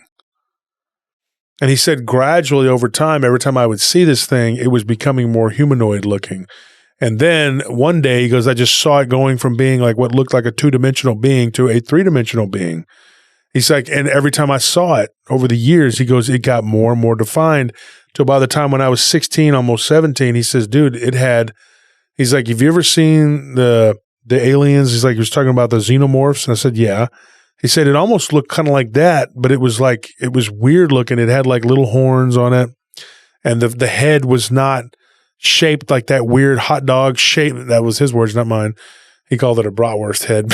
It's like, had that hot dog head or whatever. And I said, yeah, I know what you're talking about. And he said the mouth and everything was not like that. It didn't have that same head, but it had kind of like if you took the queen alien or whatever, like that kind of like weird, the way he described it was like if a triceratops, giant yeah, he shield said it was like a triceratops right? On top of its head with the horns, kind of like a shield. Yeah, and then he goes, it would move around, and I could see the back of its head was like round. And he said all of this came from something that was appearing in his room that appeared to be 2-dimensional. And then it morphed over the years into something completely different. When one of these abduction scenarios happened, he says, I saw it sitting in the corner of the room watching me. Get this. This is weird, okay? And it's creepy. But he said that when one of the aliens was like talking to him, he says, calm down, relax, everything's fine. He said one of the other aliens says, no, something's wrong. And he says, I could read their thoughts, their minds. They spoke in another language, but I understood it. And I could read it in my mind. He's like, and then sometimes they would talk to me in German. He spoke German, Swedish, English, and, French. He's like most Europeans, they speak multiple languages. We can't even speak one. And so he's over there listening to them talk, and it said that one of the beings said, Sentinel. And the other one was like, what? And he goes, Sentinel. And then they turn, and he's like, there's 3 of these blue-looking creatures. And they started to look around the room, and this thing, which he thought maybe was a part of this whole scenario, he realized, he goes, it's not. He's like, these beings, these aliens are in my room. And he called them aliens. This is his story, not mine. So I'm just going to tell it like he told me. He said that they were looking around the room like they were looking for something. Like there's something there. They know there's something there, and it freaked him out. So then they began to question him. So then they started telling him, they're like, have you been visited by other beings, whatever? And he told them, yeah, the gray people that you're with and the weird looking frog people, whatever. And he goes, no. I'm talking about something else. And so he remembers this very vividly. He says they told him, they said, give us a mental image of what you've been seeing. And he told them. So he closed his eyes, and he's like, and he started to count backwards, and he went into like a dream state because that's how they would knock him out, whatever. And he said, I showed them, I pointed to the corner of the room. He goes, like, I came out of my body, and I was like, we were looking at each other. And he goes, I pointed to the corner of the room. He says, just then, one of these alien beings turns around, and that black creature, this is freaky, jumped on him and immediately like bit into his face and just killed him. Just like boom, it was over. And the other ones just backed up, and they just like backed up into like this light, and they were gone. And he said that the one that was laying on the floor, that being just began to basically eat him, and then it was like vibrating. Its hands were vibrating on it, and it was like becoming like goo. And this thing was absorbing it, and he was just terrified. He goes, I'm sitting there.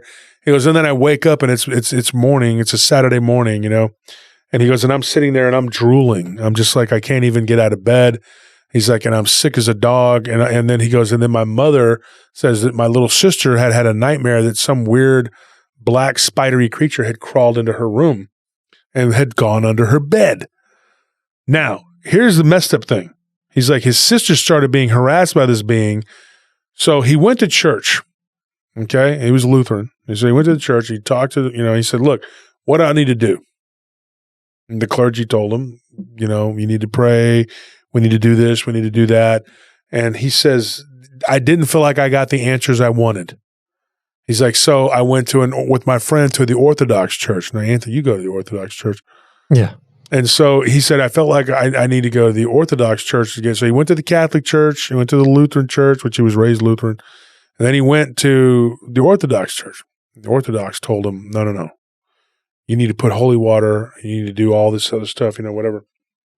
So he did. He did what he was told.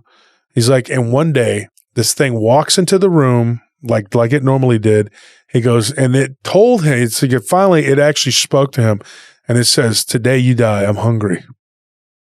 And he's laying there and he's like, oh my gosh. And so whenever that happened, he began to say a prayer in Greek Orthodox that he was given. And the prayer basically was from the Greek Orthodox Bible.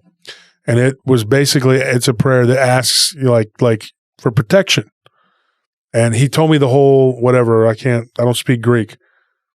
But I know some of the Greek translations, but I don't speak fluently, This, long story short, this light came out of nowhere, like where those aliens had disappeared to.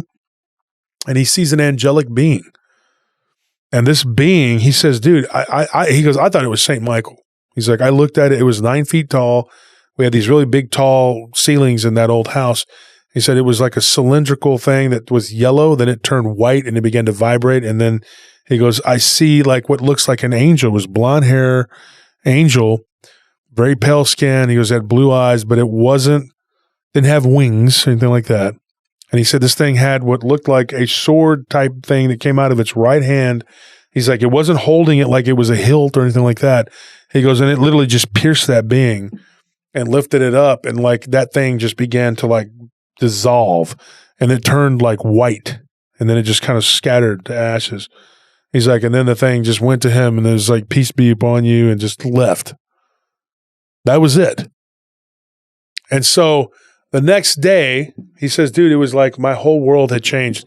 He's like, I never got abducted by anything again. I never had any more, doings, whatever. That was the end of it. I never had any more problems. He's like, and I've kept my faith, my devout faith. He goes, I go to the Orthodox church. I've never stopped. I'm not Orthodox. I mean, but I mean, if you are, that's neither here nor there. I mean, that's fine. But whatever church you go to, make sure that you feel comfortable, But he's Orthodox, and he was telling me about it. And one of the things he said, he prays and he fasts and he does all these different things. And he said he asked one time, just out of the blue, he just said he felt moved to ask, to pray to God, and was like, what is this? What was going on here? And it was explained to him sort of like I guess the thought came into his head, and then he told me this too. He said, I don't know if this is divine or if this is my own thoughts. I don't know if this is real or not. He's like, I feel like it is, but there's no, I can't tell you 100%, you know what I mean? But he said, I think that what was going on was there was a residual energy that was it was dropping every time these creatures would come. And it began to manifest itself with that energy, and it became something that was powerful enough to where it became its own entity, and it opened up a doorway, and brought in a body, you know what I mean? For him to manifest its energy into, that it was physical, it became a physical being, but it was still not physical. And of course he has an accent. He's like, do you understand what I'm saying? I'm not trying to make fun of a German accent. I don't want to butcher it too bad, but he says, do you understand what I'm saying? It's a physical, but it's not a physical. It's a manifestation of something that is not completely physical. And this is how he talks, okay? And he says, but there's something that is in between. This is, and then he told me this. He said, this is what I think a Dogman is, something like this creature, okay? And so when he tells me that, and I'm sitting there going wow, that's interesting. Because the first thing that he remembers, if he went back and I told you how the cylindrical thing appeared, him and his little sister, and he didn't realize this until years later when he was in his 30s. He said, dude, I'm driving along. I'm with my younger sister, and we had gone to this place with her boyfriend. I'd taken him, and we had gone to get ice cream, and we were walking around in the park or whatever. They were in Berlin. And he said, it hit both of us at the same time. We saw this black blob of goo just sitting on the floor. He goes, right in front of my room, or right in front of my bed. He goes, and then we look and we saw it kind of slink under the bed, and then we looked and it was gone. He's like, so he goes, that actually was the precursor to the doorway opening up. Because when he said that, I said, so you're telling me that something manifested that came off of these aliens, like some sort of energy that became its own entity and then created a body. But I said, but prior to that, he goes, oh, well, let me tell you. And that's when he told me.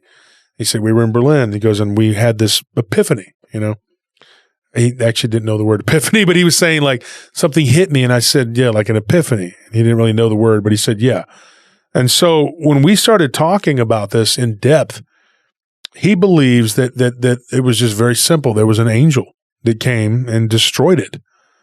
And he also thinks that it could have been something that played as like a tulpa from the energy from his own mind, that it was creating a form that scared him. And he said, when I was a kid, I was terrified of the movie about aliens.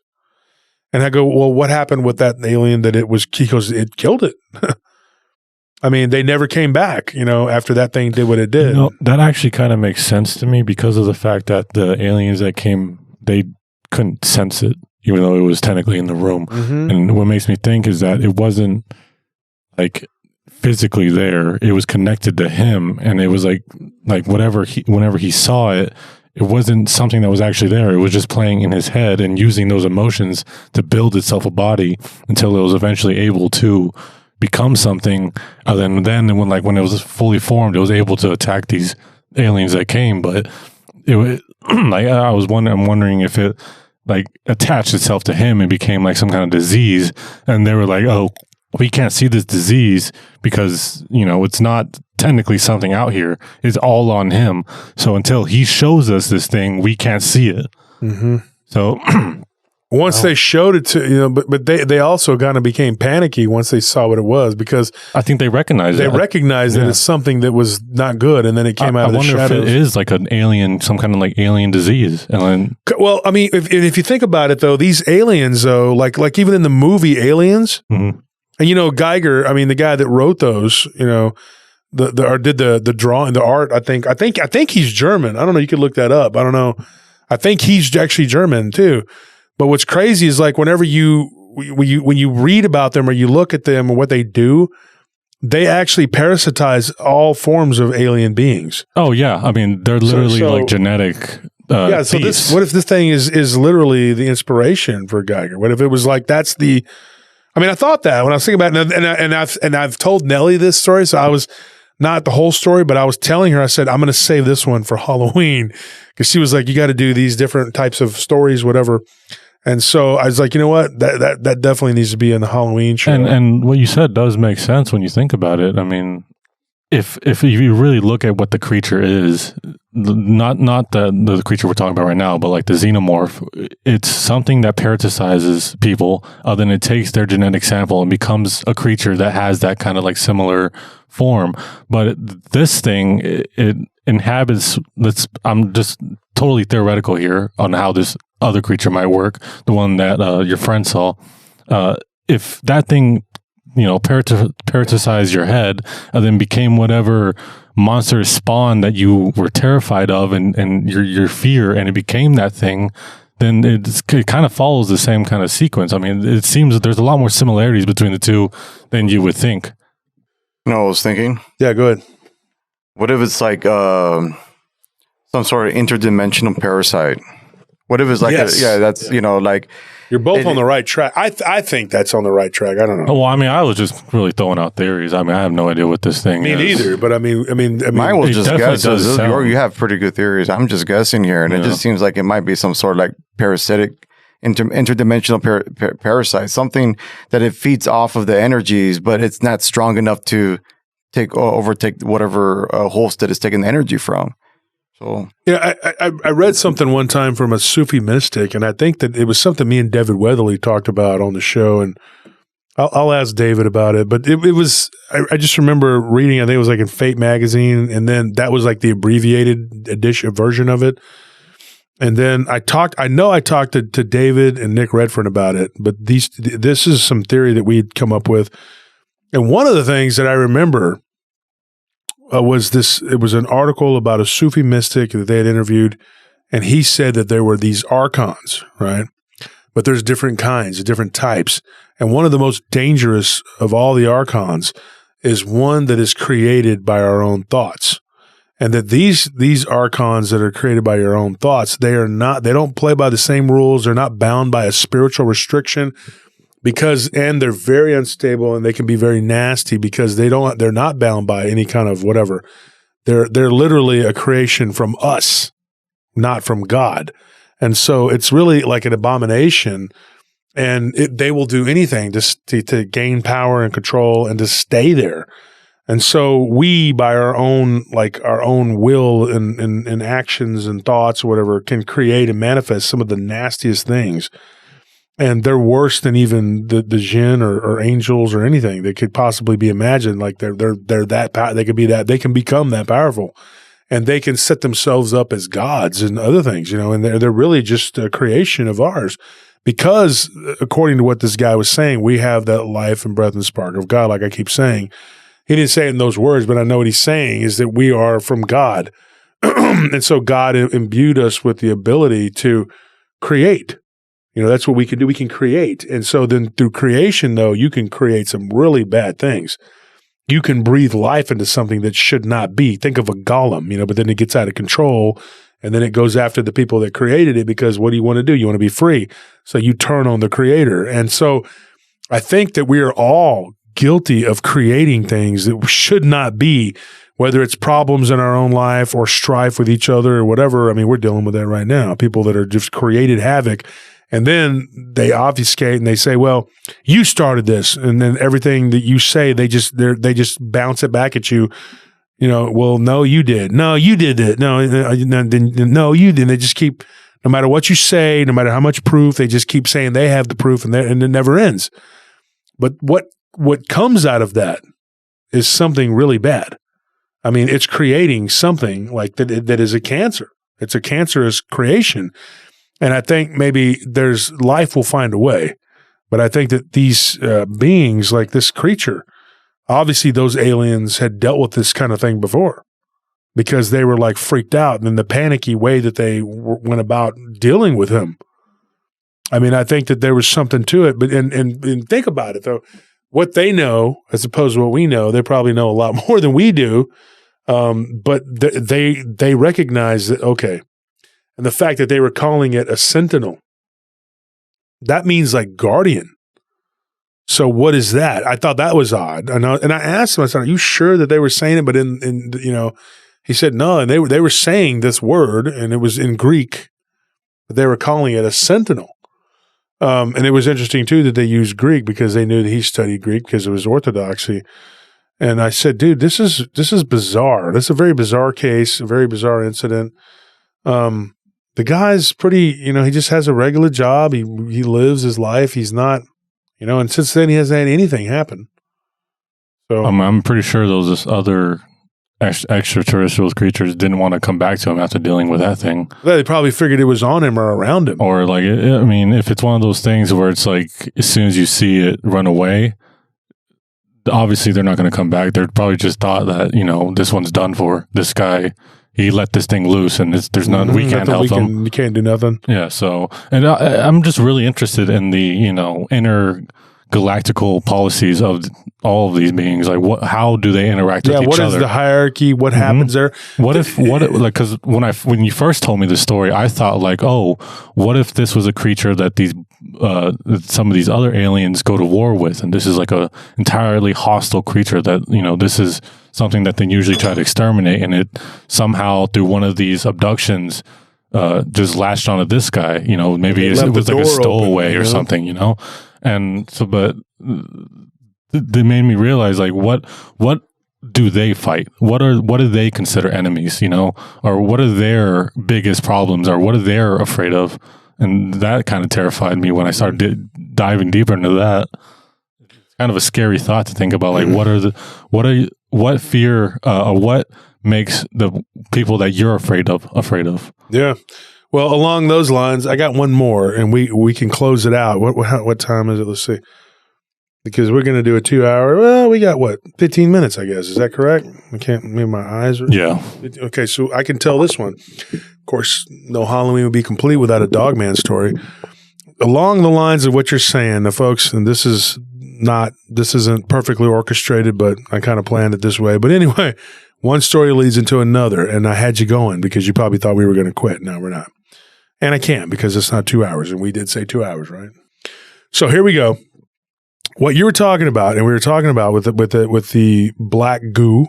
Now, we talked about this, the black goo. We've had this on the show. We've had people talk about it, and of course, and even Chris, there's people in the groups, and different people have said stuff about this goo, and they've talked about blobs and other things like that.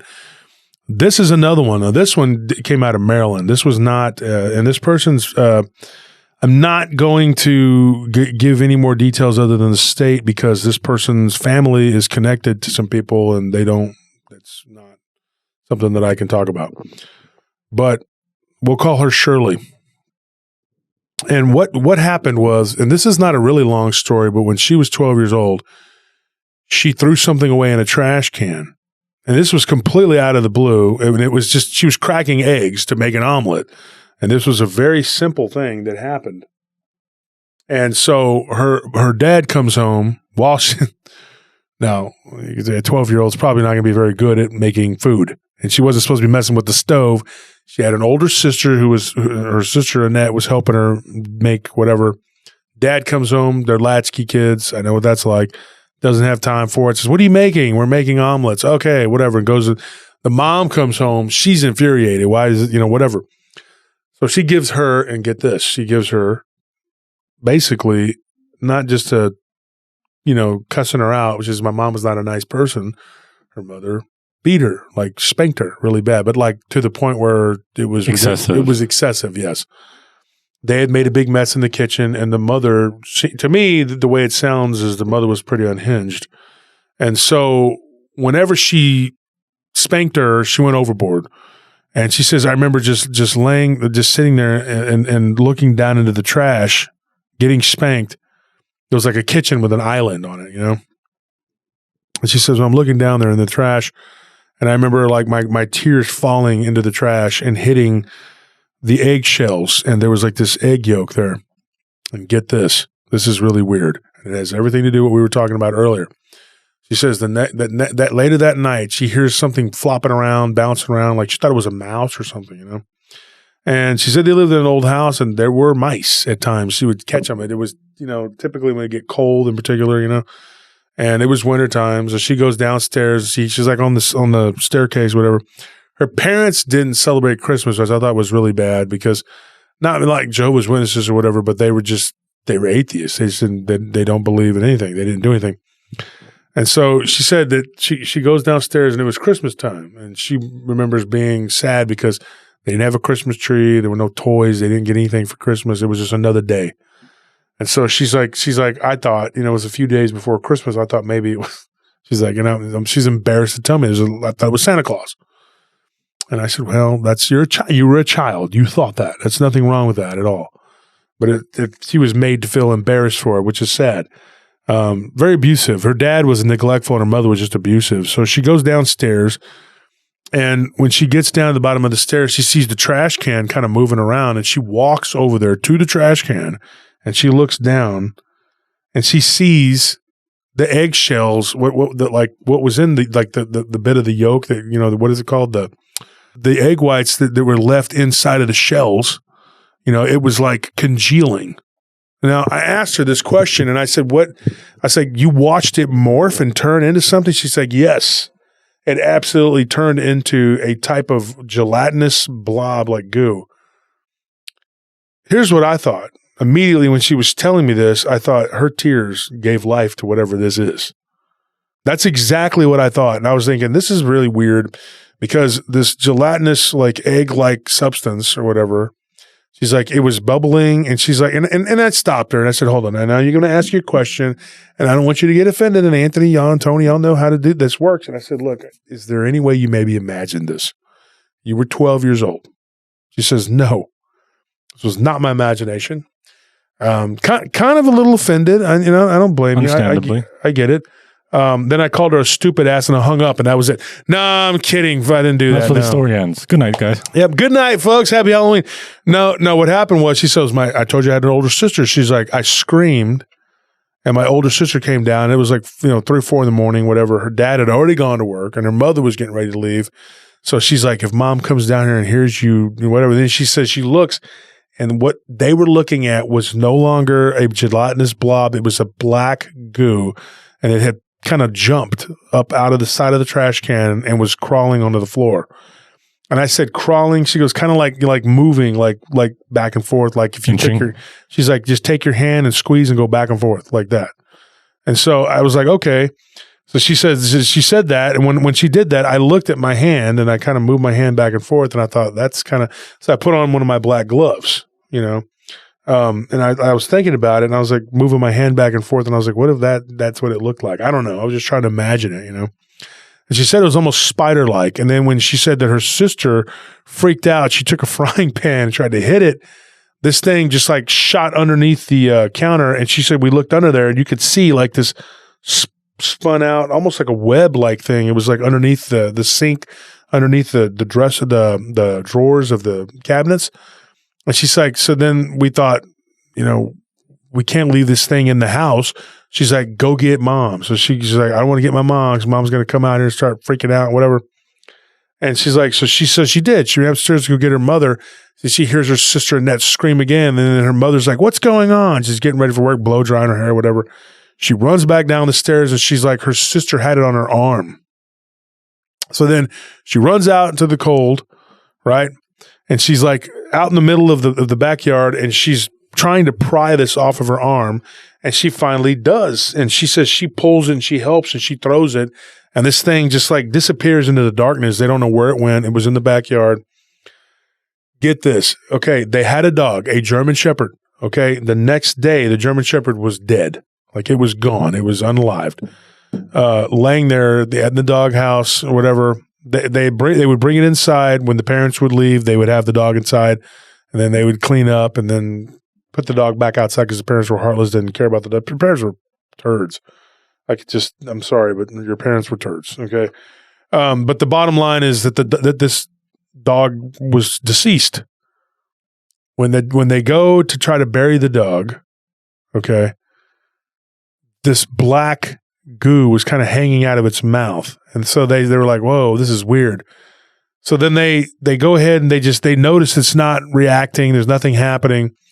They take the dog over to their aunt and uncle's house. They live down the street from them. They actually would stay with them quite a bit because they were, until they got old enough to be on their own. And their parents really didn't get along with the aunt and uncle because the aunt and uncle would correct them on how they were raising the kids. So the aunt and uncle was like, go ahead, you can bury it in the backyard over here. They had a little bit of forest back there. So they said a little prayer and they buried it. Get this. About a month goes by, and they just had this weird story of this black sludge that came out of a wastebasket. They're sitting there and they're watching TV, and she's like, it's dead of winter, and their parents are at work, and they look up and they see this dog-headed creature on their deck looking in the window at them. And it's just staring at them. And when they look over, they thought, that's our dog for a split second. And then they stared at it and they were like, no, that's a wolf. Whoa, what is that? So then they see that it's standing up, and it's not a dog on its hind legs. It is a man wolf-like type creature that's squatted down and looking in their window, kind of like on its knees. And it was humongous, and it was a chocolate color. And they looked at it and they thought, this is very bizarre. But they didn't get they were scared at first because it's an aberration, not apparition. And they're looking at this thing and they're like, what are we looking at here? And then they get freaked out. So they go and they go to call the uncle and tell him, hey, there's something in the backyard or whatever. And as soon as they went to pick up the phone, this creature, whatever it was, starts to go to the back door and jiggle the doorknob, and they could see the back door being messed with, and they could see it standing there. There's like a glass on the top or whatever. And it was a wolf-like type creature. And they said that when they saw it, they looked in its eyes, and when it one of its eyes, her sister saw it, not the one that told me this, but her sister said that she saw this black, what looked like almost like a teardrop come out of its eye and land on the ground. And then she was like, immediately, her sister Annette told her, she's like, that's the black glue. That's the black goo. She's like, that's the black goo. She's like, I just saw it come out of its eye. And it was like trying to communicate with them. And it was making this like yelping noise, but it was also talking to them through their minds, whatever. And it was pleading with them to open the door. But then it was also being threatening, like saying, if you don't open this door, I'm going to knock it in. And so then they ran out of the front door and they ran down the street. And when they looked back, they were almost at the end of the block. They see this creature come like literally sliding out onto the snow and the ice and just began to give chase. And it was on 2 legs and it was down on 4 legs. And they ran into their aunt and uncle's house, like just ran up and started banging on the door or whatever. And it's weird because she said her aunt had like this premonition that something dark was there that was trying to chase him and she was asleep. That part of the story makes me think that she was like maybe astral projecting or something because she was witnessing what was happening to these kids. So she had gone over there to open the door and was ready to go outside and go look for him. She's like, my aunt opens the door. She's got her clothes on. Shirley's like, she's like, her and Annette are like, this thing is chasing us. It's down the road. She turns around and she points and it's right there in the middle of the street. And she says, right then, she's like out of nowhere. It's almost like a movie. She's like, this vehicle just comes and just smacks into this thing. She's like, this thing lays on the ground and it begins to like melt into what looks like a pile of black, and it just like turns the snow and the sludge and everything, and it just kind of becomes like a mess. The person driving the car turned out that they were drunk, completely drunk out of their mind.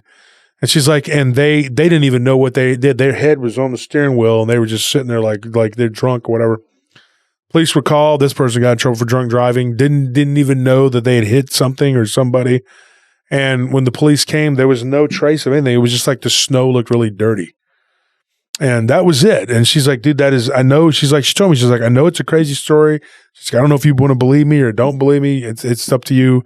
She said that she tried to tell that story to like 3 different people in the community and they just laughed at her and thought she was full of crap. And we talked about that earlier. But that's the thing. I mean, nobody wanted to touch it, but the thing is, she said it like she was very sincere. Nobody wanted to touch it. Nobody wanted to mess with that story because it doesn't fit anybody's parameters or their weird little paradigm or their narrative or whatever they're trying to build. But the truth is the truth. And she told me, and I don't have any reason to doubt her.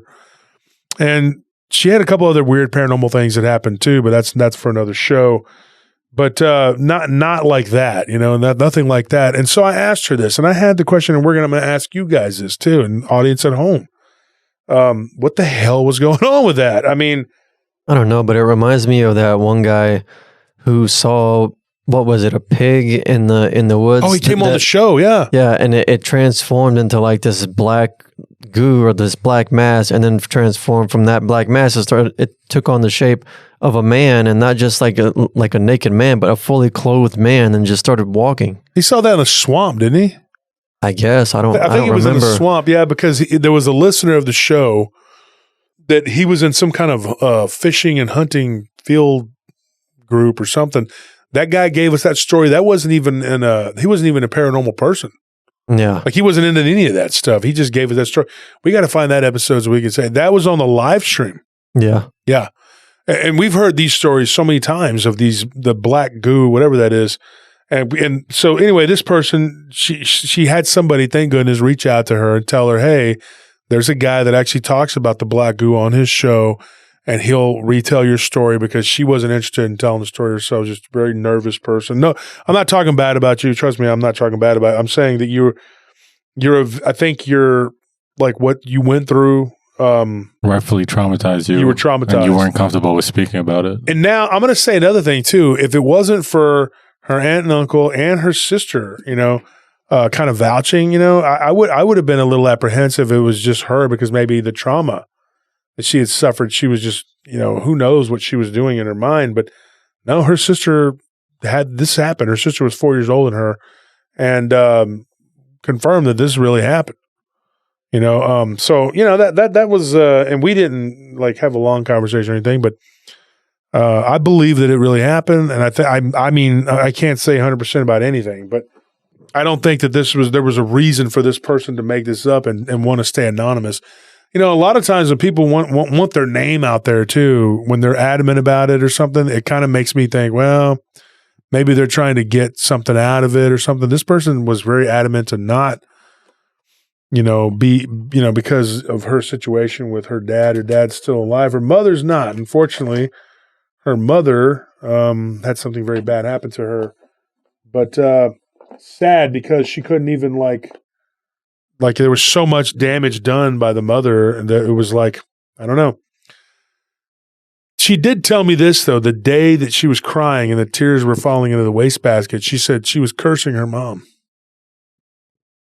In a way that not like, oh, B word or something like that. It was like, she said, I was hoping that something or someone would do something to this person. And it was a spiteful, angry thing. And she said, I've thought about it over the years and kind of analyzed it, and she thinks that maybe her tears that fell into the wastebasket, because I thought about that too, spawned something that mixed with the egg, and created something. I'm wondering, so if we think about how tulpas work, it's a strong amount of belief and emotion, being made to create something randomly somewhere. It's being formed because you have such strong beliefs and emotions. I wonder if there's such thing as like an emotional or dark emotional tulpa, where it's the same level of like you have such strong emotions, such strong despair, such strong pain, but instead of focusing it on something specific, it's just like wallowing in you, and then in that moment you kind of spawn a tulpa of goo because it doesn't have a form, and it becomes whatever. It just tries to become whatever, but it's not really a thought process. It's just like this massive amount of despair and a massive amount of like dark emotions being pushed forth and making a tulpa without a form. So then this thing tries to create its own form, or tries to or like steal other people's forms, like it did with that Dogman. Who knows what it could really be, but that kind of makes me think of like maybe it's a tulpa that was created in that instance because she was feeling such anger and pain and stuff. The only thing I think is weird about this is that she was the one in pain. So why is it that it go after her? Because it's not focused. I don't think it was focused on anybody. I mean, if she was upset because of the beating from her mother, you'd think that anger and all that resentment and hatred probably would be towards her mother. You'd think that it'll go after the mom. So it's just like, what if? But isn't that how it usually works, though? Something that's bad, like it's not going to care. It's going to go, and it's probably going to go after the innocent person. If in my theory, in case it doesn't matter because it's not directed at that emotion isn't directed at anybody. It's just the emotion of like you can't just build that emotion by being angry at one person. It has to be a massive amount of emotion where like you just feel like your whole life sucks. You don't have any moment of joy. The only moment of joy you might have is with one other person. But she has an absentee father who neglected her. She had a very abusive mother. I don't believe that it would have been directed at anybody. I think it was just like she just hated her life. She just I don't. It was like, all that anger and hate. Yeah, I don't like where I'm at right now. So this thing would just be directed wherever. Like a scatter bomb, or you know what I mean? Mm-hmm. Like it hits everybody. Yeah. It's like a grenade, like a pipe bomb. not a bullet. Yeah. What do you think, Anthony? I think it makes sense because whenever these tulpas are manifested, or what we believe is manifested from someone's thoughts, these things are always like they're extremely volatile and unpredictable, unstable. Yeah, I mean, you really don't know what it is that you're going to get. I mean, people don't even mean to create these things, so it's like not only is it something that we don't understand, but it's also it's like the thing that should not be. It's like Frankenstein, but on steroids or something. In terms of how bizarre and how unnatural it is. And you also have to think too, like what emotions are being put into this thing. You know, if it is a tulpa of dark emotions, then think about how you act when you have those emotions. You're not in control. You're not making logical decisions. You're not doing things correctly. You're doing things based on your emotions, which is usually anger. You lash out at anybody.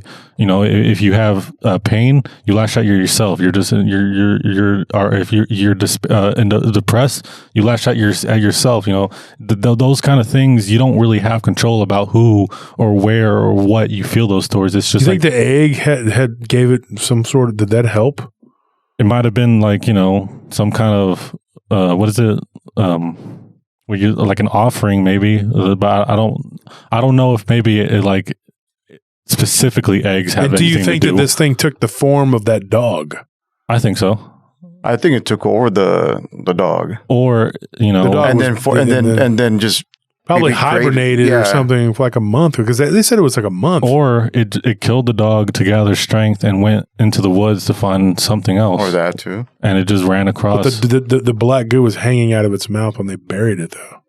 So did it form that? I don't know. That's a weird one. That's what I'm saying. Like, so does weird. It leave residue goo in it? Plus, when it got hit, there was the body just kind of, it laid there and just started to kind of dissolve and melt. I think this is what I honestly think, though. Okay. I think that they might have been trying to eat those girls so they could get stronger and become more. I think so more too. Physical, but more physical. Do you remember when we had our cryptids versus cryptids, or the cryptid war episode? We had that black goo that fell on that Bigfoot, and it was trying to suffocate him. And the way it was doing that, and then there was another one with the black goo with the. I think it was like was it a cat, a man, or a dog man or something? I can't remember. It was coughing it up. It was coughing it up. Yeah. I think what it does, if it was like trying to envelop it entirely to copy its form, while also suffocating it, then you would, like, you know, a dog is gonna bite at whatever is attacking it. So it would have some of that in its mouth. But like, I think it might have just been like, it might cover it entirely, like some kind of pod to copy it. Maybe that's when they buried it. That's what it did. Mm-hmm. And then it grew and it dissolved, eventually ate it all, and then became whatever it is. And the way it moved around like a spider, it kind of reminds me, and it's funny because as concurrent to this, we have Jerry and Ella, who were talking about these Bigfoot creatures and Dogman creatures, like these, whatever they are, they eat, then they become that. And that's how they got to where they are. I don't know. I just, anyways, folks, it's all the time we have for. Thank you for tuning in to our Halloween show. We appreciate you listening, and thank you for being a supporter of Paranormal Roundtable.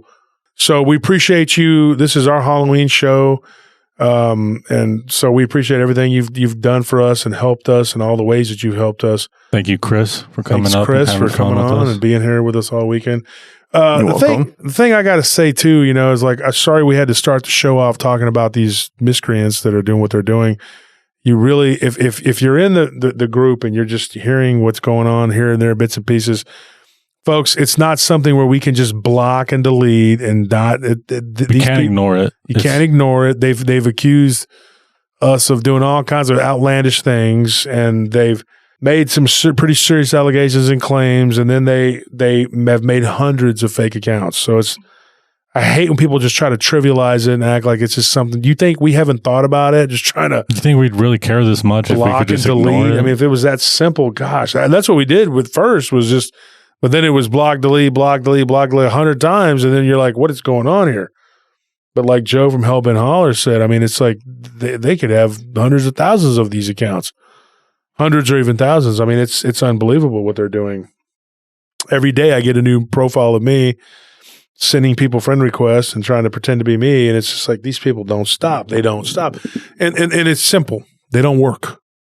So when you don't work, you have time to do all this craziness. But we do work, and so we have to go.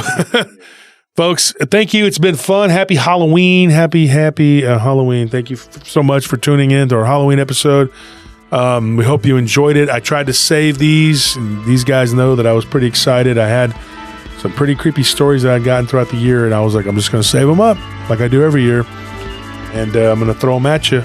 It's Halloween, folks. Or I'll see you. Good night.